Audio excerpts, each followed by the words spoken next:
আমার নাম অর্ক মান্না। আমি কলকাতায় থাকি, ভবানীপুরে। সো আজকে আমি ইউটিউব জার্নি নিয়ে বলবো। ইউটিউবে অ্যাকাউন্ট খুলেছি, তাই দুবাইতে গেছিলাম। একটা জার্নি আছে, ট্রাভেল জার্নি, সেটা নিয়েই বলতে চাই। জার্নিটা স্টার্ট হয়েছিল 2018 সালে। আমি এখন বলছি 2020 সালে। তো 2018 সালে ফেব্রুয়ারিতে আমি গেছিলাম আপনার দুবাইতে। তো প্ল্যানিং অনেক আগেই হয়ে গেছিলো। অলমোস্ট 7 months 8 months আগে প্ল্যানিং হয়ে গেছিলো। তো মোটামুটি আমরা ছোটো জায়গায় কাজ করি, সে মাইনেও খুব বেশি পাই না। তো চাপ পেতাম বলতে গেলে ওই মাইনেতে দুবাই ঘোরাটাও মানে ইম্পসিবল থাকে। তো আমি ম্যানেজ করেছিলাম। আমার টোটাল এক্সপেন্স হয়েছিল অ্যারাউন্ড, ফ্লাইট টিকিট হচ্ছে আপনার 28,000। এমিরেটসে গেছিলাম। তো টিকিটটা বুক করেছিলাম ঠিক 2 সপ্তাহ আগে। সেই সময় একটা ডিসকাউন্ট চলছিল এমিরেটসে। ভাগ্যবশত যেটা 34,000 টিকিট, সেটা 28 আমরা পেয়ে গেছিলাম। আমি আমার ফ্যামিলি গেছিলাম। সো যে প্ল্যানটা কীভাবে হয়েছিল, এই প্ল্যানটা অ্যাকচুয়ালি হয়েছিল আমাদের জামাইবাবু। অ্যাকচুয়ালি ওরা বলেছিল যে আমরা দুবাই যাব, তুইও চ। বা খুব ভালো। আমি বলেছিলাম কদিন থাকা হবে। বলেছিলাম, ওরা বলেছিল 5 থেকে 7 দিন অবধি নাকি থাকা হবে। গ্রেট। তো বলে এক্সপেন্স কত লাগবে, তখন ওরা বলেছিল মিনিমাম 60 তো লাগবে। দুবাই খুব কস্টলি শহর, ওখানে সব কিছু, ওখানে 17 টাকা, এখানকার 17 টাকা মিললে ওখানে 1 টাকা হয়। তো হিসাব মতন ওখানে 1000 টাকা, এখানে 17,000 টাকা নিয়ে যাওয়ার মতন সমান। তো জুলাই মাসে প্ল্যান হলো। তো জুলাই মাসে আস্তে আস্তে আমি ভাবলাম যে আমি যদি 6 থেকে 7 মাস টাকাটা জমাতে পারি, তাহলে আশা করছি আমার টেনে হয়ে যাবে। তো জুলাই মাস থেকে জার্নি শুরু হলো। টাকাটা আস্তে আস্তে জমালাম। তার মধ্যে পুজো চলে এসেছিলো। পুজোর মধ্যে আবার কী হয়েছে, পুজোর মধ্যে তো বাঙালির পুজো, মানে একটু আধটু তো আপনার খরচা হবেই। একটা জামা কাপড়, টুকটাক জিনিস, এসব তো আপনার তো খরচা হবেই। আমি সেই বছর পুজোয় 2018 সালে খুব একটা কিছু কিনিনি। আমি কিনেছিলাম জাস্ট একটা জামা, আমাকে এই জামাটা কি প্যান্ট দিয়েছিল, রেট সরি। এবার নভেম্বরে পিসি মাঝখানে আবার এসেছিলো। তো আমার পাসপোর্ট নিয়ে অনেক, পাসপোর্টটা একটা জিনিস বলতে বলে গেছি, সরি। জুন মাসের শেষের দিকে জুলাই মাসের শেষের দিকে আমি পাসপোর্ট অ্যাপ্লাই করেছিলাম। তো পাসপোর্ট অ্যাপ্লাই করার পর পিসি বলেছিল যে তুই পাসপোর্ট দেখা, তারপর তুই যাবি। অ্যাকচুয়ালি আমার পিসিও দুবাইতে থাকে। তো জার্নিটা আমি অ্যাকচুয়ালি ওদের বাড়িতেই করেছিলাম। তো কী হয়েছে জার্নিটা আমি তাকে বলব, আগে ভিডিও আমি পরে বলছি আপনাকে। তো পিসি এসেছিলো সেদিনকে পাসপোর্ট, যেদিন পিসি এসে সেদিনকে আমার পাসপোর্ট এসেছিলো। প্রথমে গিয়ে অ্যাপ্লাই করেছিলাম পাসপোর্ট অফিসে। বিগত 9 দিনের মধ্যে আমার যেদিন আমার পাসপোর্ট এসছে 4টের সময় এসছে, এখনও মনে আছে, বিকেল 4টের সময় এসেছিলো। পিসিও সেই সময় এসছে। পিসি আমাকে মজা করে বলছিল যে পাসপোর্টটা দেখা, তারপরে দুবাই যাবি। আমি পকেটে নোট করে নিয়েছিলাম, পকেট বের করে দেখলাম, আরে বাহ, পাসপোর্ট এসে গেছে। তো একটা প্রসেস কমপ্লিট হয়ে গেছে, মানে পাসপোর্ট এসে গেছে মেনিয়ে। তারপরে হচ্ছে ভিসা। 2018 সালের জানুয়ারিতে শুরু হলো। তখন পিসার সাথে কথাবার্তা বলছিলাম যে কোথায় কী ঘুরবো না ঘুরবো। এবার মজার ব্যাপার কী হয়েছে, যারা যাওয়ার কথা ছিল তারা যায়নি কেউ, মানে যায়নি ভাবে সব যায়নি। কোনো প্রবলেম এসে গেছিলো, ব্যবসা নিয়ে প্রবলেম চলে, তাই যেতে পারি। তা আমার ডিসাইড হলো আমি, পিসি আর দিদি মিলে যাব। ফেব্রুয়ারি মাসের 2 তারিখ মেবি, কেন 19 তারিখ জানিয়েছে, 2 থেকে 3 তারিখে গিয়ে এমিরেটস অফিসে গেলাম। হয়েছে তপসি, ওখানে অফিস আছে, ওখানে গিয়ে টিকিট কাটা হলো। তো টিকিটের প্রাইস এত হাই ছিল, মানে প্রাইস এমনই হয়ে গেছিলো যে 25 ছিল প্রথমে, আমরা দেখেছিলাম 2 দিন আগে 25, তারপর দিন কাটতে গিয়ে 28 হয়ে গেছে। 28 হয়ে গেছে। তো কিছু করার নেই, যেতে তো হবে, যখন কাটতে তো হবেই। 3,000 টাকা বেশি ব্যাংকে দিয়ে কাটলাম। এবারে আমাদের ভিসা কী করেছে, ভিসা আমাকে ওখান থেকে সব পাঠিয়ে দিয়েছে। যা ডকুমেন্টস দিয়েছিল, আমাদের পাসপোর্টে সব স্ক্যান করে পাঠিয়ে দিয়েছে, ওখান থেকে ভিসা চলে এসেছিলো। এবার 28 টিকিট কাটা হলো। 4টে টোটাল 1 লক্ষ সামথিং টিকিটের প্রাইস পড়েছিল 4 জন, যাওয়া আসা মিলিয়ে। নোটিফিকেশান আবার কেন আসছে, সরি। কাটা হলো, এবার কেটে ফেটে আপনার 19 তারিখে সকালে টিকিট পেলাম, ওখানে বলছে ফ্লাইট ফুল হয়ে গেছে। মানে আর ইন্টারন্যাশনাল চেকিংটা ঠিক 2 দিন আগে আপনাকে করে দিতে হবে, যেমন ডোমেস্টিকে তো আপনার 1 সপ্তাহ আগে চেকিং করে দিতে পারেন, খুবই ভালো। এবার ডেট অফ জার্নি আস্তে আস্তে ক্লোজ আসছে, আমরা প্রচুর, যেহেতু দুবাই যাবো বলে টুকটাক একটু শপিং করেছিলাম, জাস্ট কয়েকটা জামা কাপড় কিনেছিলাম, অ্যান্ড বেশি ফ্যান্সি কিছু জিনিস কিনিনি। গ্রেট হলো। তারপরে কী হয়েছে, যেদিন ডেট অফ জার্নিটা এসেছিলো ঠিক 19 তারিখ সকালে, খুব এক্সাইট, আগের দিনে সব প্যাকিং ট্যাকিং করছিলাম। আমার দিদি আমার 4বার প্যাকিং করেছে, মিনিমাম 4বার, কেন হচ্ছিল না, এত জামা কাপড় নিয়েছিল যে হচ্ছিল না, স্যুটকেসটাই বন্ধ হচ্ছিল না। তো কী করে স্যুটকেসটা চেঞ্জ করা হলো, চেঞ্জ করে আবার করে প্যাকিং করা হলো। আমার তো বেশি ছিল, আমার 2-4টে যে, আমার 3টে কি 2টো হালটু প্যান্ট ছিল, আর 4-5টা জামা ছিল, আর টুকটাক একটা সোয়েটার, মানে ওখানে যেহেতু ফেব্রুয়ারি কাজ পিসি বলেছে ঠান্ডা হবে, তাই একটা সোয়েটার নিয়ে গেছিলাম, কারণ এখানে সেই সময় একটু বেশ ঠান্ডাই ছিল। এবার আপনার আমরা গেলাম হচ্ছে আগের দিনে একটা প্যালপিটেশন টাইপের হয়েছে, যে আমি ফার্স্ট টাইম জীবনে কোনো প্লেনে উঠিনি, আর ফার্স্ট টাইম আমি ইন্টারন্যাশনাল ফ্লাইট পেয়ে গেছিলাম, তো এটা লাকি এসে, মানে আমি লাকি ছিলাম। তো পিসি তো প্রথমে আবার খেললি ওরা ছিল যে তুই তো উঠলি, তো উল্টি ইন্টারন্যাশনালি ফ্লাইটে উঠছি, তো আবার এমিরেটস, বিশাল ব্যাপার। এবার আমি প্রবলেমটা গিয়েছে, আমার প্যালপিটেশন হয়ে যাবে, প্যালপিটেশন মানে আমরা বুঝতে পারছি, মানে বারবার বাথরুম যাচ্ছি আসছি, নার্ভাস হয়ে যাচ্ছি। এবার জার্নিটা শুরু হচ্ছে 19 তারিখ ভোরবেলা 4টের সময়। আমাকে 4টের সময় ওটা চান করতে হয়েছে, না চান করলে আমাকে নাকি নিয়ে যাবে না, ঠিক আছে, চান পান করে নিলাম। গাড়ি করে আপনার আমি গেলাম, সুটকেস সব নিয়ে, ভিসা পাসপোর্ট সব নিয়ে গেলাম, গিয়ে এয়ারপোর্টে আপনার 5:30টার সময় পৌঁছেছি। 5:30টায় এয়ারপোর্ট ফাঁকা ছিল না, আপনারা ভাববেন সেরকম সময় ফাঁকা না, একদম সবসময় ফুল থাকে, কিন্তু হচ্ছে টার্মিনাল 3 ছিল আমাদের। টার্মিনাল 3-তে নামলাম, নেমে গেট নাম্বারে সিকিউরিটি গার্ড ছিল সবার। ওখানে নিয়মটা কি বলুন তো, আপনার যে কেউ ঢুকতে পারবে না টার্মিনাল 3-তে, ওখানে আপনার পাসপোর্ট থেকে আর আপনার দেখে, টিকিট দেখে। তো এমিরেটসের টিকিট নিয়ে গেছিলাম, টিকিটটা দেখলো, আমার পাসপোর্টের সাথে আমার মুখটা ম্যাচ করছে, সেটা দেখলো, তারপরে গিয়ে ঢুকতে দিল। তো ফার্স্ট অফ অল ওখানে কী করছে, এমিরেটসের কাউন্টার খুঁজলাম, কোথায় আছে এমিরেটসের কাউন্টার, কারণ ওখান থেকে বোর্ডিং পাসটা পাবো। বোর্ডিং পাস পেতে গেলে প্রথমে এমিরেটসের কাউন্টার যেতে হবে, তো ওখান থেকে সোজা গেলাম এমিরেটসের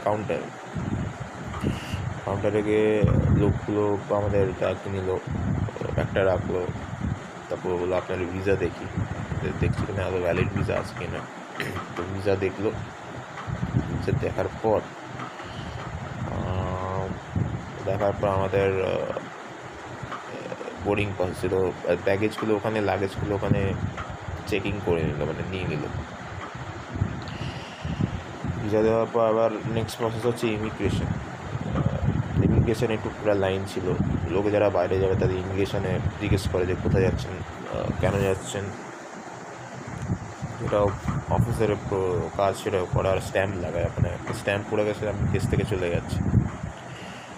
আমরা লাইন দিয়েছিলাম, লাইনে ইমিগ্রেশনে অফিসার বললো যে কোথায় যাচ্ছেন, আমি বললাম দুবাই যাচ্ছি। কতদিনের জন্য যাচ্ছে, আমি 9 দিনের জন্য, কারণ আমার টিকিট ছিল 19-28 ফেরত ছিল, 27 ফেরত ছিল।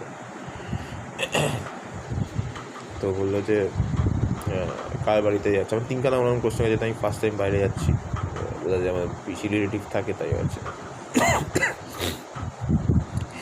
তো আমার স্ট্যাম্প লাগে, আমার ছেড়ে, তারপরে আছে সিকিউরিটি চেকিংয়ে আপনার আমাদের কী করা হয়েছিলো, আমাদের ব্যাগটা প্রচুর, 2টো ব্যাগ, আমার ল্যাপটপ নিয়ে যেতে হয়েছিলো, ল্যাপটপ আর ল্যাপটপ নিয়ে গেছে, পিঠে ব্যাগে ল্যাপটপ ছিল, যে হ্যান্ড ব্যাগে যে আপনি ল্যাপটপ ক্যারি করতে পারেন, অসুবিধা নেই। আমার পিঠে ল্যাপটপ ছিল, একটু কাজ করবো বলে আমাকে পাঠিয়ে দিয়েছিল কাজের থেকে, তো ল্যাপটপ নিয়ে গেছি। তো যেহেতু ল্যাপটপ নিয়ে গেছি, সিকিউরিটি চেকিংয়ে আমাকে বললো আপনাকে পুরো ব্যাগটা খুলে আপনাকে স্ক্যান করাতে হবে, ঠিক আছে, স্ক্যান সব করলো। তারপর যারা জুতো পরেছিল তাদের আবার জুতো খুলিয়েছিল, সিকিউরিটি চেকিং আমি দেখেছি, আমার খুলতে হয়নি। তারপর সিকিউরিটি চেকিং সব কিছু চেক করার পর আপনার বোর্ডিং পাসের স্ট্যাম্প মেরে দেয়, ভেরি গুড। তারপর হয়ে গেলে আপনার সিকিউরিটি, আপনার এই প্রসেসটা হচ্ছে পুরোপুরি আপনার চেকিং হয়ে গেছে। আমার ফ্লাইট ছিল 9টা, আমার সব কিছু প্রসেস জানানো হতে উইদিন 7টার মধ্যে। 2 ঘন্টা আগে বসেছিলাম এয়ারপোর্টে, গল্প টল্প করছিলাম। প্রচুর লোক মানুষ এমিরেটসে এসেছিলো, অনেক বাইরের দেশের ফ্লাইটরাও এসেছিলো।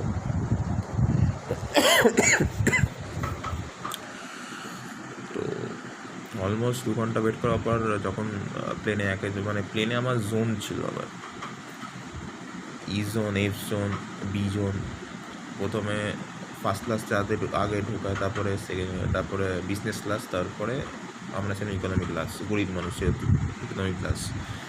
ইকোনমিক্সে অনেক জোন আছে, ই এফ জোন। আমরা একটা কী হয়েছে, আমার যখন টিকিট করা হয়েছিল, আমি টিকিটে যখন চেকিং করেছিলাম, তো উইন্ডোতে সিটের জন্য বুক করেছিলাম। তো সেভাবে খুব একটা পাইনি, 4জন ছিলাম, তো ম্যাক্সিমাম 2জনই উইন্ডো সিট পাবে।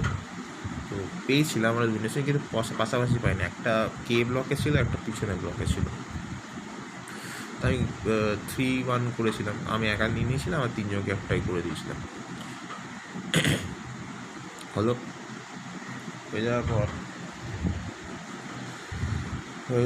এভাবে করেছিলাম। তো ফার্স্ট 10 মিনিট ফ্লাইটে উঠলাম, ওরা বোর্ডিং পাসে প্লেন ওঠার সময় একটা প্যাসেজ থাকে যে প্লেনে ঢোকাবে, তার ওখানে লোক দাঁড়িয়ে থাকে, তারা বোর্ডিং পাস চেক করলো, সেটা স্ট্যাম্প মারলো, স্ট্যাম্প মানে তারা এমনি একটা ছিঁড়ে নিয়ে গেলে, সেটা আমাকে দিল, তুমি এন্ট্রি করে নিয়েছো। প্লেনে উঠলাম, প্লেনে ওঠার পর দেখলাম আমি সিট খুঁজে পাচ্ছি, ওখানে এয়ারো স্টেশন দাঁড়িয়ে আছে, আপনার গাইড করবে যে সিট কোথায় আছে। তো আমি নিয়ে সিট খুঁজে পাচ্ছিলাম না, তাই এয়ার জিজ্ঞেস করলাম যে ওয়ার ইজ মাই সিট। ও বললো this way sir. K block এত জানলার ধারে। তো আমাকে আমি দেখলাম প্লেনে প্রথমে সিটের মধ্যে হেডফোন ছিল, একটা কম্বল ছিল, আর একটা বালিশ ছিল। আর সামনে আমার একটা এন্টারটেনমেন্টের প্রচুর জিনিস আছে, আপনি মুভি দেখতে পারেন, গেম খেলতে পারেন, তারপর নিউজ দেখতে পারেন। আর মুভি খুব একটা আদিকালের মুভি না, একদম সব রকমের মুভি, আর আপডেটেড ভার্সানও আছে, আপডেটেড মুভিও দেখতে পারেন। তো সেই সময় আমি খুব একটা তখন মুভি দেখিনি, যেহেতু অ্যানাউন্সমেন্ট হচ্ছিল। তো এই এমিরেটসের শ্যুটে দেখলাম যে 4 রকম ল্যাঙ্গুয়েজে অ্যানাউন্সমেন্ট হয়, একটা ইংলিশে হয়, হিন্দিতে হয়, বাংলায় হয়, আর উর্দুতে হয়। তো আমাদের বলছিল প্লেনের প্রসিডিওর, বলছিল যে কী করতে হবে এমার্জেন্সি কালে, সিট বেল্টটা কীভাবে কেন পরবেন, এসব নিয়ে সব বলছিল। তো আমাদের ফ্লাইট অফ 10 মিনিট দেরি করে টেক অফ হয়েছিল। আমি বললাম যে সাধারণত হয় না, টাইমেই টেক অফ করে, তো 10 মিনিট পর টেক অফ করেছিল। টেক অফ করলো। এবার যখন টেক অফ করেছে রীতিমতো মাথা ঘুরছিল, যখন ফার্স্ট টাইম যেতে উঠেছি, যেহেতু জানলাতে বসছিলাম, যখন অত ফ্লাইটে 36,000 ফিটে যখন মাথা তখন ঘুরছিল, যেহেতু ফার্স্ট টাইম একটা এক্সপিরিয়েন্স করলাম। আর আপনার 1-1.5 ঘন্টা পরে ওরা কী করলো, ওরা আপনাকে জিজ্ঞেস করলো যে আপনি কী নেবেন, আপনি ননভেজ নেবেন না ভেজ নেবেন। এমিরেটসের ক্রিউ এসে ক্যাবিন ক্রিউ এসে জিজ্ঞেস করলো যে আপনি কী নেবেন স্যার। তো আমি নিয়েছিলাম ননভেজে চিংড়ি ফিংড়ি ছিল, লাউয়ের একটা তরকারি ছিল, ব্রেড বাটার সবই দিয়েছিল, একসাথে আপনার সব কিছু দেবেন, আমি পাউচ করে। আর ড্রিঙ্কসের মধ্যে আমি ড্রিঙ্কস নিয়েছি, আমি ওয়াইন নিয়েছিলাম, ওরা ড্রিঙ্কস ফ্রি, যত আনলিমিটেড মতন অর্ডার করতে পারে। আমি যতটা ছোটাও খাওয়া উচিত না, বাট আমি ওয়াইন নিয়েছিলাম, যেটা আমার ওয়াইন ভালো লাগে, হোয়াইট ওয়াইন নিয়েছিলাম। তার সাথে খাওয়া নিয়ে খেয়ে আমি ঘুমিয়ে পড়েছিলাম। কিছুক্ষণের জন্য ঘুমিয়ে উঠে দেখলাম যে তখন দুবাইতে জাস্ট ঢুকছি, আমি পাকিস্তান ক্রস করে গেছি, দুবাই ঢুকছি, সমুদ্রটা আছে দুবাইতে ঢুকছি। দুবাইতে আমি ফার্স্ট স্পটটা যখন দেখলাম সব পাহাড়, যেখানে রাসেল কাইম, অ্যাকচুয়ালি রাসেল কাইমের ওপর থেকে আমরা যাচ্ছিলাম। আর 2 ঘন্টা মতো বানিয়ে ওখানে একটা ম্যাপ দেখাচ্ছিল যে কতক্ষণ জার্নিটা হবে। আর ওভারঅল প্লেনে আমার একটা আজব এক্সপিরিয়েন্স হয়েছে। প্লেনে যেহেতু জানলার ধারে যারা আপনার সিট প্রথমবার নেবেন, যেহেতু যে অন্য 2টো পার্সেন্ট ছিল, তাদের বারবার একটু প্রবলেম হতে হয়েছিলো, যেহেতু আমার 2-3 বার বাথরুম যেতে হচ্ছিলো। সকালে উঠলে আমার 2-3 বার বাথরুমে এই যায়। 2-3 বার বাথরুম, প্লেনে বাথরুমটাও দেখে এলাম। প্লেনের বাথরুমে আপনার কোনো জল নেই, ওখানে একটা ভ্যাকুম হয়, মানে ফ্ল্যাশ করলে অ্যাকচুয়ালি হাওয়া মানে খুব একটা মানে বিকট টাইপ একটা আওয়াজ হয়। ওই বিকট টাইপের আওয়াজ মানে জল বেরোয় না, এয়ার ভ্যাকিউম করা হয়, ভ্যাকিউমের মধ্যে একটা আজব টাইপের আওয়াজ হয়। ভয় পেয়ে গেছিলাম, এটা কি। তো ওখানে দেখলাম প্লেনের মধ্যে 2 রকম সিস্টেম আছে, হট ওয়াটার, কোল্ড ওয়াটার, সব কিছু যেরকম হয়। খুবই সুন্দর, মানে একদমই পরিষ্কার, একদম নোংরা ফোংরা কিছু নেই। তো কি আবার আমি 2-3 বার হয়েছে, আমি দেখলাম। তারপর এবার সিটে বসে বসলাম। তারপর ওরা যখন 10-15 মিনিট বাকি এরকম বলে যে এয়ার হোস্টেসে বলে যে we are about to take land, please take you seat belts পরলাম। তারপরে ঠিক আমি বলেছিলাম 10 মিনিট, ঠিক 12:30টার সময় ল্যান্ড করার কথা। এই স্যার 1টার সময় ল্যান্ড করলাম, আমরা 12:30টার সময় ল্যান্ড করে গেছি। এবার ল্যান্ড করে তো ফোন সব ইয়ে হয়ে গেছে, যেহেতু ভোডাফোন কানেকশান ইউজ করি। তো এখান থেকে আমি এটা অ্যাক্টিভেট করে গেছিলাম প্যাক। তো ওখানে ইটি স্যালারির সাথে কানেকশান আছে, ইটি স্যালারির সাথে টাই আপ করে আমরা করে গেছিলাম। তো ভাগ করা কাজ দিয়েছে প্রচুর, পরে বলছি কেন কাজ দিয়েছে। ইটি স্যালারির সাথে লিঙ্ক করে কানেকশানটা অন হয়ে গেছিলো। তবে আমি পিসিকে ফোন করলাম, যে পিসি ট্রেন থেকেই ফোন করেছিলাম যে আমরা ল্যান্ড করে গেছি, তুমি চলে এসো। অ্যাকচুয়ালি পিসা সেদিনকে পিক আপ করা ছিল।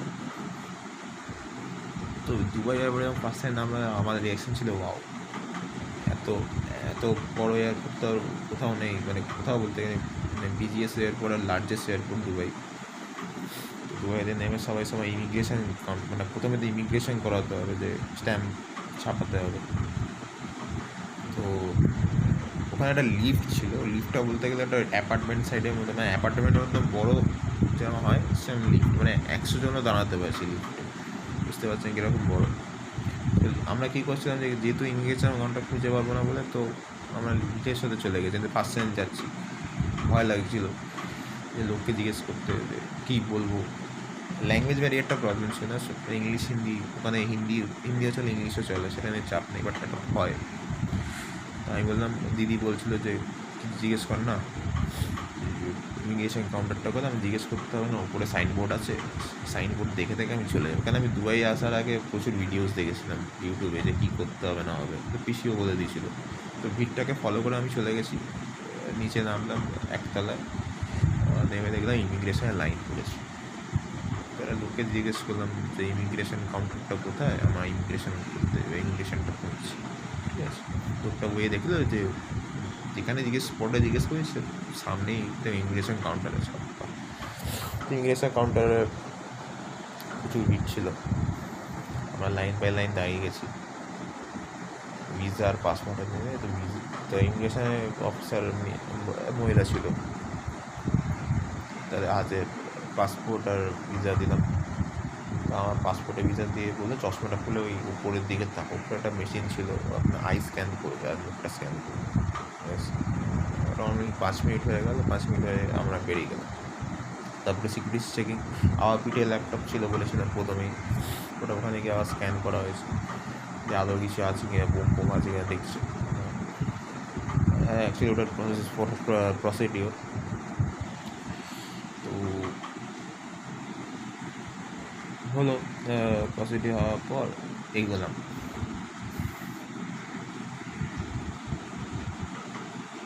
এগিয়ে তারপর আমি ভাবলাম যে ভিসা আসতে তো দেরি হবে, তো আমরা মোটামুটি এয়ারপোর্টটা খুঁজছিলাম এই কোথায়, ওখানেও স্কিপ।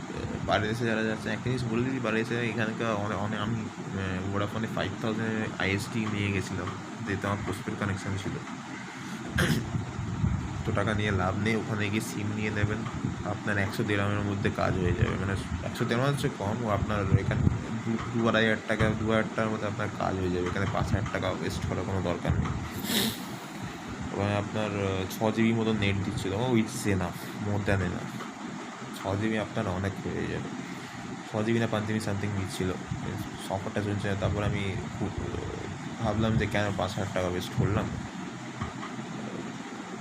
ঠিক আছে যা নেয় একবার বেলতলা যায়। তো তারপরে আমরা এয়ারপোর্টটা ঘুরছিলাম, এয়ারোবিটে লাগেজ নিয়ে ওয়েট করছিলাম। লাগেজ নিয়ে ওয়েট করছিলাম যে কোথায় কী করতে, আমি বললাম যে পিসা আসতে দেরি, আমি বললাম একটু ঘুরি, ওখানে টুকটাক 2-3টে ছবি তুললাম। ছবি ফবি তুলে আমরা দেখছিলাম অনেক প্রচুর, যেহেতু দুবাই ফেমাস বা শপিংয়ের জন্য ম্যাক্সিমাম লোক বাড়ি থেকে ঘুরতে আসে বা শপিং করতে আসে, সস্তায় পাওয়া যায়। এয়ারপোর্টে ধরে ডিউটি ফ্রি আপনার পাবেন, প্রচুর পারফিউম, প্রচুর cosmetic, cigarettes, alcohols and many more things, ওগুলো আপনারা সস্তায় পেয়ে যাবেন। ঘুরছিলাম, এরপরে পিসা আসে, পিসা একটা সারপ্রাইজ দিয়ে আসে যে ওয়েলকাম, ওটা ওয়ার্ম ওয়েলকাম, ফার্স্ট টাইম এসছে পিসি। আমরা অ্যাকচুয়ালি ফার্স্ট টাইম কেউ বাইরে গেছি, পিসির নিজের লোক, আমরা বাইরে গেছি, পিসি খুব খুশি হয়েছিল, মানে খুব একটা এক্সাইটমেন্ট ছিল, আমরা বাইরে গেছি। পিসা পিক আপ করলো গাড়ি নিয়ে, অলমোস্ট 8 ঘন্টা ড্রাইভ ছিল পিসির বাড়িতে। এক জায়গাটার নাম ছিল আমার এয়ারপোর্টে ঠিক কাছে, সাতবাজ টাইপের একটা নাম, মানে জায়গাটার নাম ছিল। মানে গেলাম, আমরা প্রবেশ করলাম, পিসি ওয়েলকাম করলো, একতলায় অ্যাপার্টমেন্টে গেলাম। অ্যাপার্টমেন্টে এই ঢুকলাম প্রথমে, সেদিনকে গিয়ে বললাম যে পিসি বলে চান করে না, না চান পান করে এসেছি, 4টের সময় চান করে নিয়েছি। তো মোটামুটি সেদিনকে দুপুরবেলা ওই আপনি পৌঁছেছি, আমি 1টা-1:30টার সময় পৌঁছেছি, সামনে 8 ঘন্টা ডিস্টেন্স ছিল। দুবাইতে দেখলাম যে সবই লম্বা বিল্ডিং, আর রাস্তা একদম পুরোপুরি পরিষ্কার, কোনো নোংরা নেই, একটা নোংরা নেই, একদম প্লেন, গাড়ি একদম স্মুথলিভাবে চালাতে পারেন। হ্যাঁ, ওখানে গাড়ির মানে আপনার স্টিয়ারিং লেফটের দিকে, মানে আপনি এখানে যেমন রাইটে হচ্ছে স্টিয়ারিং, ড্রাইভার রাইটে বসে, ওখানে লেফটে বসে।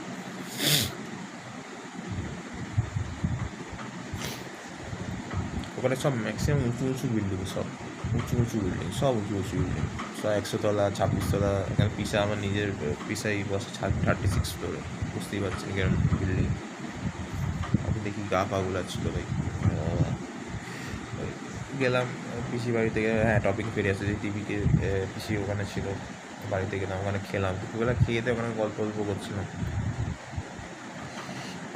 গল্প করে তো একটু রেস্ট নিয়ে দুপুরে আমরা গেছিলাম, দুপুর না বিকেলে গেছিলাম, আমরা মলে ঘুরতে গেছিলাম, আমি আর দিদি গেছিলাম মলে ঘুরতে।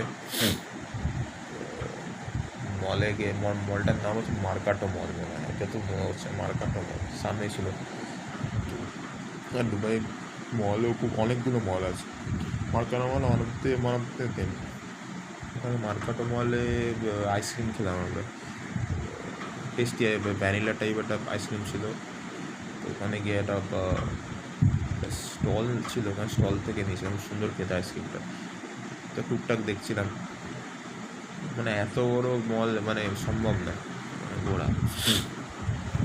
তো আমরা মার্কাটো মলে প্রথম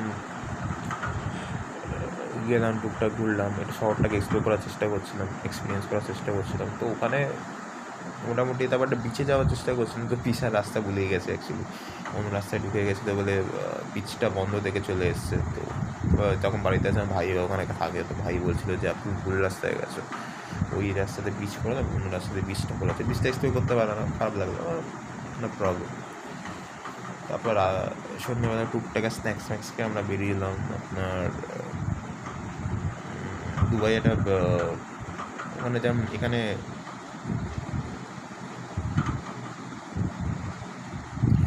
যেমন জলের একটা শো হয় না, ফোয়ারা টাওয়ারা টাইপের, ওখানে একটা ফোয়ারা টাইপের আজ একটা মানে একটা শো হচ্ছে, সুন্দর শো হচ্ছে, মানে জলটাকে বেস করে একটা শো হচ্ছিল, ওই শোটা আমরা দেখছিলাম।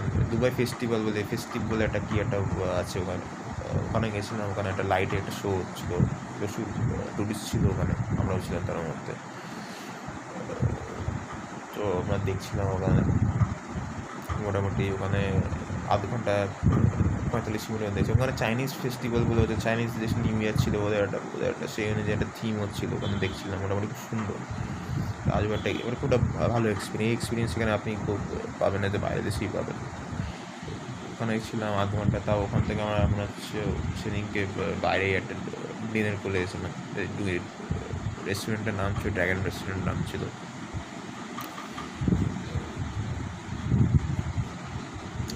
ড্রাগন রেস্টুরেন্টে গেলাম, মানে ওখানে একটা সিস্টেমটা কী ছিল, মানে এত বড় মানে এত বড় সিস্টেম, মানে এত বড় টেবিলটা ছিল যে আপনার হাতটা উঠে গিয়ে হাতটা দিতে পারবে না এতটা। তো ওখানে একটা সিস্টেম ছিল যে টেবিলটা ঘোরাতে পারে। তো চাইনিজ রেস্টুরেন্ট ছিল, এরকম করে পার্টি রাখছে, তো এরকম করে ঘুরিয়ে ঘুরিয়ে মানে চাকার মতন ঘুরিয়ে ঘুরিয়ে আপনি নিচ্ছেন, বুঝলেন। ওখানে টুকটাক খেলাম, রাইস খেলাম, চাউমিন খেলাম, আর একটা সাইড ডিশ নিয়েছিলাম। সাইড ডিশ প্রচুর হয়ে, অ্যাকচুয়ালি সাইড ডিশটা বেশি হয়ে গেছে মানে ইয়ের থেকে, মেন কোর্সের থেকে। তো খেয়েছিলাম, খুবই সুন্দর রান্না হয়েছিল, অসাধারণ রান্না হয়েছিল বলছি। মানে ওখানকার টেস্ট এখানকার টেস্ট মানে অনেক ডিফারেন্স আছে। খেলাম, খেলে গল্প করছিলাম, করে ওখান থেকে গাড়ি করে ফিরলাম বাড়িতে টুকটাক কথাবার্তা বলে সেদিকে তাড়াতাড়ি ঘুমিয়ে গেছে, খুব টায়ার্ড ছিলাম। 4টার সময় উঠেছি, তো এগারোটা ওখানকার টাইমে আগে অ্যাকচুয়ালি 11টা, এখানে 12:30 বাজে, 1.5 ঘন্টা পিছিয়ে। অ্যাকচুয়ালি দুবাই হচ্ছে 1.5 ঘন্টা পিছিয়ে। সো হ্যাঁ, ঘুমিয়ে পেতে, তো পরের দিন সকালে আমাদের একটা প্ল্যানিং হলো যে আমরা কোথায় কোথায় এক্সপ্লোর করবো দুবাইতে। তো আমরা চার্ট বানিয়ে রেখেছিলাম। তো ভাই আমাদের একটা চার্ট বানিয়ে দিয়েছিল যে কোথায় কোন দেশটা আগে আসবে সে অনুযায়ী তুমি গাড়ি নিয়ে করবে। তো পিসি আমাদের গাড়ি অ্যারেঞ্জ করে দিয়েছিল। সে লোকটার সাথে কন্ট্যাক্ট করে লোকটা আমাদেরকে বললো যে আপনাকে আমি ঘুরিয়ে দেবো। ফার্স্টে মনে হয় আমি একটু ভুলে গেছি, অ্যাকচুয়ালি 2 বছর আগে জাননি তো একটু ভুলে গেছি যে প্রথমে কোথায় গেছিলাম মনে পড়ছে না। প্রথমে না প্রথমে মনে হয় একটু মনে হয় প্রথমে গ্রিক মনে হয় গেছিলাম। গ্রিক একটা প্লেস, ওখানে বোটে করে ওপার আর এপার আসতে হয় অ্যাকচুয়ালি। তারপরে জেবিএলে গেছিলাম, জেবিএলে একটা বিচ, ওখানে বিচটা মানে এক্সপ্লোর করানো গেছিলো সব।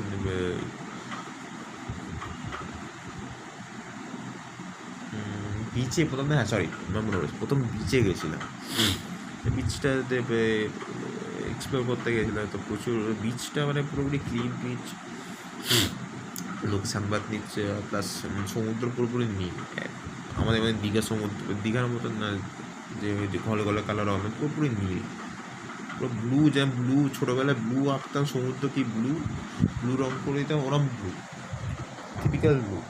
ওখানে ছবি তুললাম, যেখানে দেখলাম ওখানে দুটো একটা বিল্ডিং আছে ঠিক সমুদ্রের সমুদ্রের নিচে বিল্ডিংটা আছে। ওটা বলে গেছি, নামটা মনে পড়ছে না, সরি, পরে মনে রাখবো। তারপর নেক্সট ডে গেলাম ইয়েতে অ্যাকোরিয়াম, দুবাই যে অ্যাকোরিয়ামটা, যেটা দুবাই মলের ভিতরে যে অ্যাকোরিয়াম আছে, ওখানে গেলাম।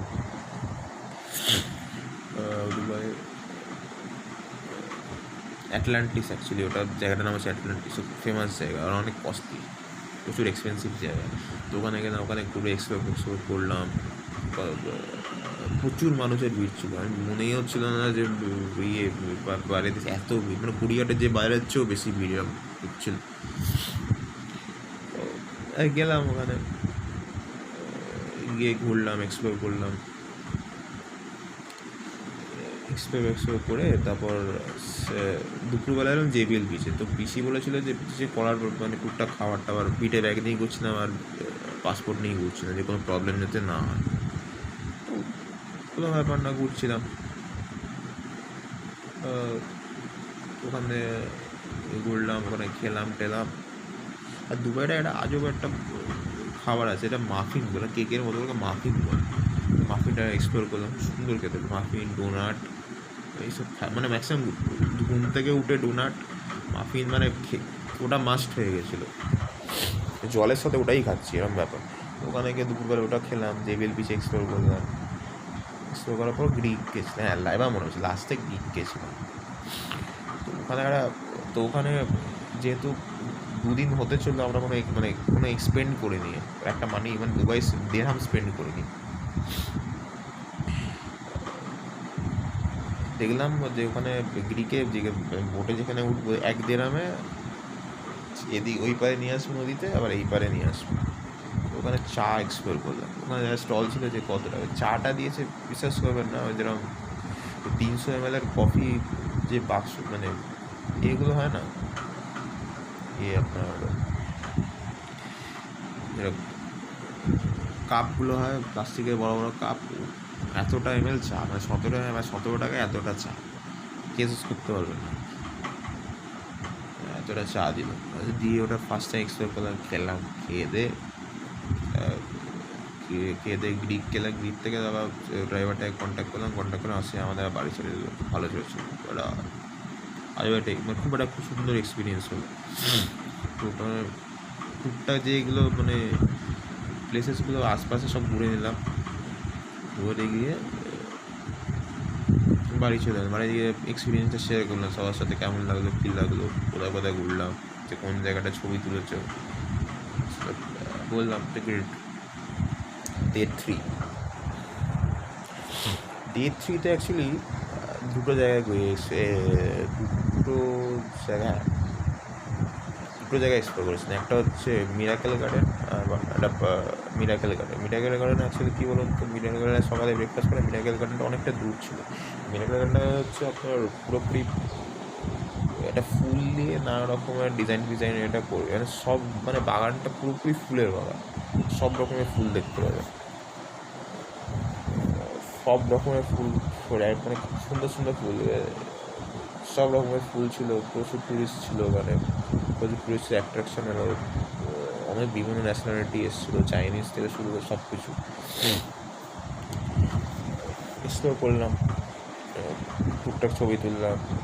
ওখানে একটা ফুল দিয়ে পুরো প্লেন এঁকেছিলো এমিরেটসে।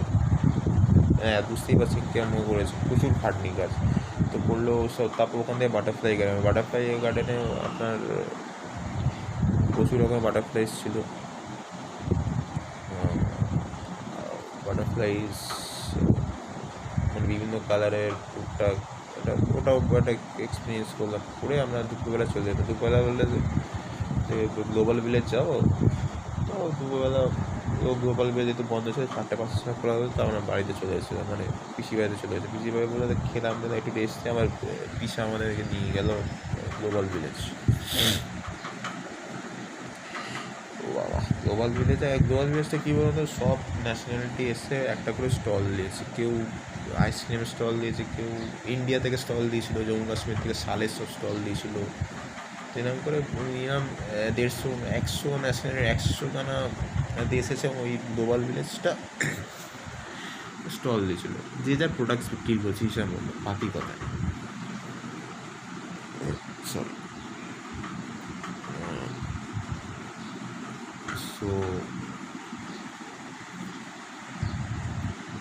তো আমরা এক্সপ্লোর করার চেষ্টা করছিলাম। প্রত্যেকবার স্টলে গেলাম, চাইনিজ স্টলে গেলাম, দেখলাম যে টল ফল যা আমাদের খেলনা টেলনা চেক করছিলাম, প্রচুর ভিড় ছিল। তারপর ইউরোপিয়ান স্টলে গেলাম। তারপর ওখানে ইন্ডিয়ার তাজমহল ছিল, তাজমহল ছাড়া অনেক ছবি তুললাম। ওখানে অনেকক্ষণ ছিল, মানে 3 ঘন্টা মতন ছিলাম। তো আমরা ফাইনালি ডিসাইড করলাম প্রত্যেকটা স্টলে গিয়ে এক্সপ্লোর করাও। তো আমরা একটু ভিতরে গিয়ে পাকিস্তানের স্টল ছিল, এদিকে ইউরোপের স্টল ছিল, ইজিপ্টের স্টল ছিল, তা হচ্ছে তুর্কমেনিস্তানের স্টল ছিল, রাশিয়ার স্টল ছিল। তো রাশিয়ার স্টল থেকে আমরা কী করলাম, কটা আংটি ফাংটি নিলাম।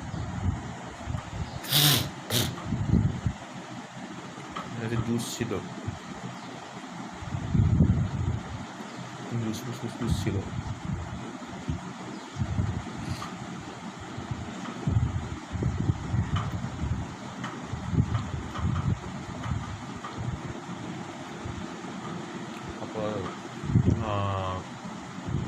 জুসই ছিল, জুস টুকটাক জিনিস ছিল। তারপর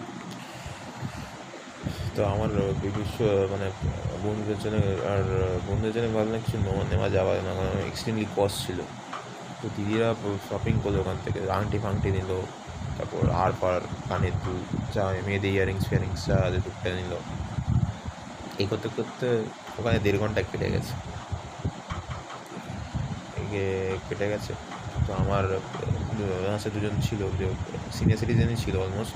তো ওনাকে বসিয়ে পাকিস্তানের সামনে বসিয়ে আমরা চলে গেছিলাম, তোমরা বসো, আমরা একটু দেরি হবে আসছে। ওখানে আমার একটু দেরি হয়ে গেছিলো, 1.5 ঘন্টা লেগে গেছিলো। ওখানে ফোন করে করে করে আমাদের জিজ্ঞেস করতে হচ্ছে যে কোনটা নিবি। ভিডিও কল করছি, আমাদের ভিডিও কোয়ালিটি কোয়ালিটি অত ভালো ছিল না হোয়াটসঅ্যাপে, তো বোঝা যাচ্ছে না, স্যাড। তো ওখান থেকে শপিং বপিং করলাম। শপিং বপিং করার পর 2 ঘন্টা পরে তো ভাই পিক আপ করার কথা ছিল, ভাইকে ফোন করলাম, ভাই পিক আপ করলো। ভাই পিক আপ করে রাত্রিবেলা খেয়ে দে আমরা ঘুমাই। ডে 4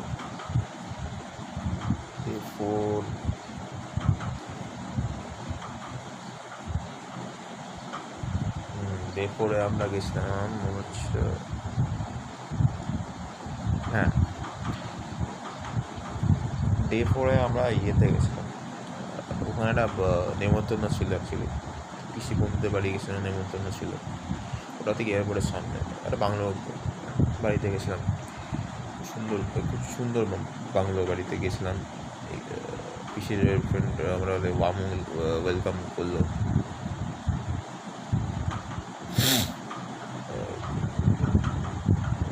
ওয়ার্ম ওয়েলকাম করলো যে ওয়েলকাম টু দুবাই। তো আমি আমার এক্সপিরিয়েন্স শেয়ার করলাম যে কোথায় যাওয়া কী করে, আমরা সব বললাম। অ্যাকচুয়ালি ওদের একটা ইনভাইট ছিল, ডিনার ইনভাইট করলাম। ওনাদের ফ্যামিলির সাথে আলাদা করলো, অনেক প্রচুর জন ছিল, মানে 10-12 জন ছিল। এক্সপ্লোর করলাম, কথা বললাম, ভালো লাগলো কথা বলে। ওদের খাওয়া হয়েছিল ওখানে মেনলি ভেজ নন ভেজ সব রকমের পার্টি। ফ্যামিলি মতো ছিলাম ওখানে, রাতে দিনে ছিল। তো সেঙ্গে মনে হয় সকালবেলা কোথাও এক্সপ্লোর করিনি, সকালে টুকটাক ওই গার্ডেনে গেছিলাম। গার্ডেন গিফটের শপ কিনেছিল ওখানে। একটা জিনিস কী বলুন তো, দুবাইতে সস্তা হচ্ছে পারফিউমের সস্তা হচ্ছে, পারফিউম খুব সস্তা পাবেন ওখানে, যে কোনো মানে ছাড়া, এয়ারপোর্ট ডিউটি ফ্রি ছাড়া আপনি সস্তা অনেক কিছু পাবেন। মানে 1 দিরহামে প্রচুর জিনিস পাবেন, 1 থেকে 5 দিনের মধ্যে প্রচুর জিনিস পাওয়া যায়। সকালে ওখানে দুপুরবেলা তো ওরা একটা আমাকে বললো যে জেবিএল বিচে রাত্রিরে গেলে অন্যরকম এক্সপিরিয়েন্স আছে। এটা ওটা আর করা হয়নি অ্যাকচুয়ালি, বলতে আনফর্চুনেট ওটা আর করা হয়নি। তো গেলাম, আপনার এক্সপ্লোর করলাম। এক্সপ্লোর করে আপনার ডে 5 যাওয়ার কাছে দুবাই সাফারি, ডেজার্ট সাফারিটা হচ্ছে পুরোপুরি অন্যরকম এক্সপিরিয়েন্স। ডেজার্ট সাফারির জন্য আপনাকে আলাদাভাবে অনলাইনে টিকিট কাটতে হয়, 1500 টাকা সামথিং, 1600 টাকা। আমি বলবো যে অ্যাটলিস্ট লাইফে একবার করবেন, মানে ওরকম এক্সপিরিয়েন্স ডেজার্টে এরকম পাবেন না। তো আমরা 4টের সময় ওয়েট করলাম। এতদিনে কী হচ্ছে, ভাই ফ্যামিলি টুকটাক সবাই মিলে আমরা এক্সপ্লোর করেছি। এইবারে যেহেতু বাড়ির সাথে গেছিলাম, তো ওরা প্রথমে একটা জায়গায় গিয়ে আমাদের ওয়েট করতে হলো, বাসে তুললাম, সব প্যাসেঞ্জার বলছে, সব যারা টিকিট কেটেছে তাদেরকে সব তুললো। তারপর একটা জায়গা নিয়ে গেল, মিনিমাম 1.5 ঘন্টা দূরে মরুভূমির মধ্যে নিয়ে গেল। এবার যেটা স্যার এক্সপিরিয়েন্স খুব এক্সপিরিয়েন্স, ভয়ঙ্কর এক্সপিরিয়েন্স যাকে বলে। তো ওখানে অলমোস্ট হ্যাঁ বিকেলের দিকে গেলাম, গিয়ে ওখানে সবাই নামলাম, ডিজাইনের মধ্যে নামলাম। ওখানে সবচেয়ে জীবনে ভুল করেছিলাম, চশমা ছাড়া গেছিলাম, মাথায় হাত, কেন ওখানে এত হাওয়া দিচ্ছিল আর চোখে বালি এসে লাগছিল। যেহেতু আমি সানগ্লাস পরিনি, তখন সানগ্লাস দিদি সানগ্লাস নিয়ে গেছে, আমি সানগ্লাস নিতে ভুলে গেছিলাম। নিয়ে গেলে খুব ভালো হতো, আপনার পোস্ট খুব ভালো আসে, আপনার ছবি একদম, আপনাকে যেরকম দেখতো ছবি খুব ভালো উঠবে। তো প্রথমে সবাই জিজ্ঞেস করলো যে কোথায় কী বসবে। তো আমি কমফোর্টেবল ছিলাম সামনে বসে, মানে গাড়ির সামনে বসে। তো আপনাকে ডেজার্টের মাঝখানে নিয়ে যাবে যেখানে একটা শো, সে ডেজার্টের মাঝখানে আপনাকে কীভাবে নিয়ে যাবে সেটা আমরা ভালো করে বলছি, এই এক্সপিরিয়েন্স তো আপনার যায় না, সেটার জন্য আমি বলছি। তো দুবাইতে একটা গাড়ি দেবে, সবাইকে একটা করে গাড়ি 7 জন করে অ্যালাও, সামনে 1 জন, 3 জন পিছিয়ে 7 জন আপনার অ্যালাও আছে এরকম। তো আমি সিট বেল্ট পরে যে ড্রাইভারটা আছে আপনার পাহাড় থেকে এরকম করে নামছে, এরকম করে উঠছে, বুঝতে পারছো সে আমি এক্সপিরিয়েন্স, এবার সামনে পড়ে যাচ্ছে, ব্রেক মারছে, এই করছে, মানে খুব একটা, যদি আপনার যদি খায় ভর্তি পেটে যায় তো বমি হয়ে যাবে এরকম ব্যাপার। খুব সুন্দরভাবে চালাচ্ছিল ওরা, কি হাত, মানে বুঝতে পারি ড্রাইভারের মধ্যে তো অভ্যেস হয়ে গেছে। তো গেলাম মাঝখানে, ডেজার্ট সাফারি মাঝখানে গেলাম, মাঝখানে গিয়ে ওটা শো, তো ওখানে একটা পাতা ছিল, শো পাতা ছিল, ওখানে শো হওয়ার কথা ছিল। তো শো হওয়ার কথা ছিল, তো আমরা সবাই বুঝলাম ওখানে আপনি খাবার দিতে পারেন। হ্যাঁ, ওখানে খাবার অ্যাকচুয়ালি কিনতে হবে, অ্যাকচুয়ালি কিনে খেতে হবে, এই কষ্ট। তো চাই ফাই খেলাম, তো ওখানে সব ডান্সাররা এসে ডান্স করছিল, যাদের বেলি ডান্স সেটা বলা হয়, বেলি ডান্স। আর একজন ছিল বলে, আর একটা শো ছিল, ও দুটো শো দেখলাম, মোটামুটি 1.5-2 ঘন্টা শো, খুব সুন্দরভাবে হয়েছে, খুব ভালো এক্সপিরিয়েন্স ওটা। তো গেলাম ওখানে,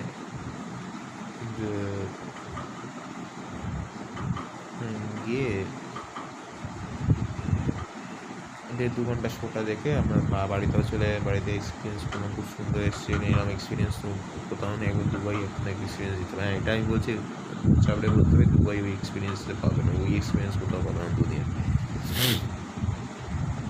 তো হলো, হ্যাঁ মাঝখানে স্কিপ করে গেছিলো, সেটা হচ্ছে দুবাই ফ্রেম গেছিলো, দুবাই ফ্রেম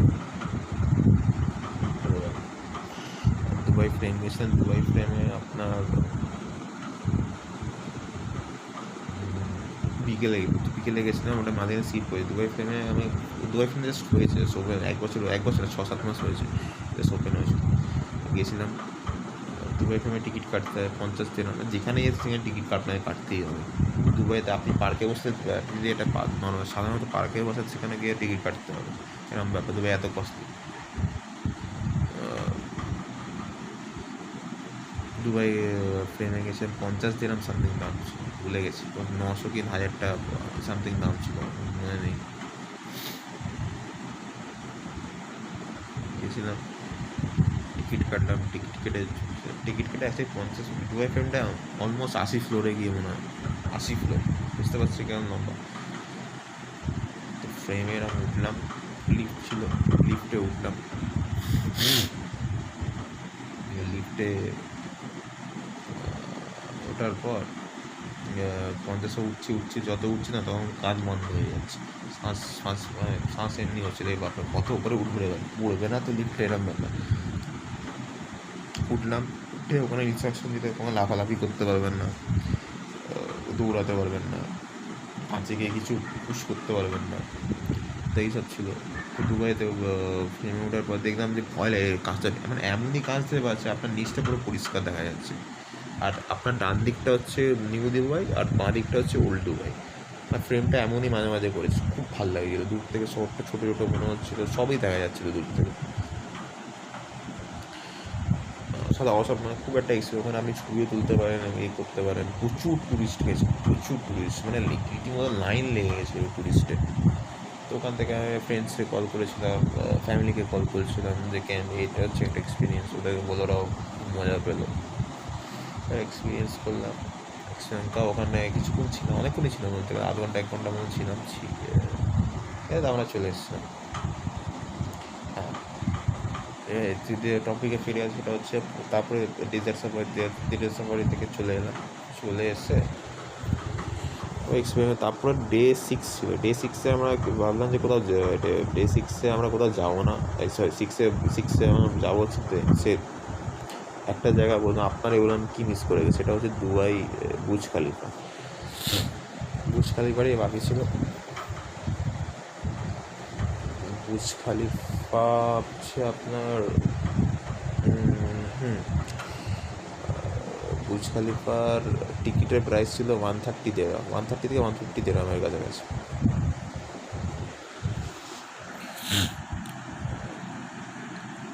হ্যাঁ, 150 আমার কাছাকাছি।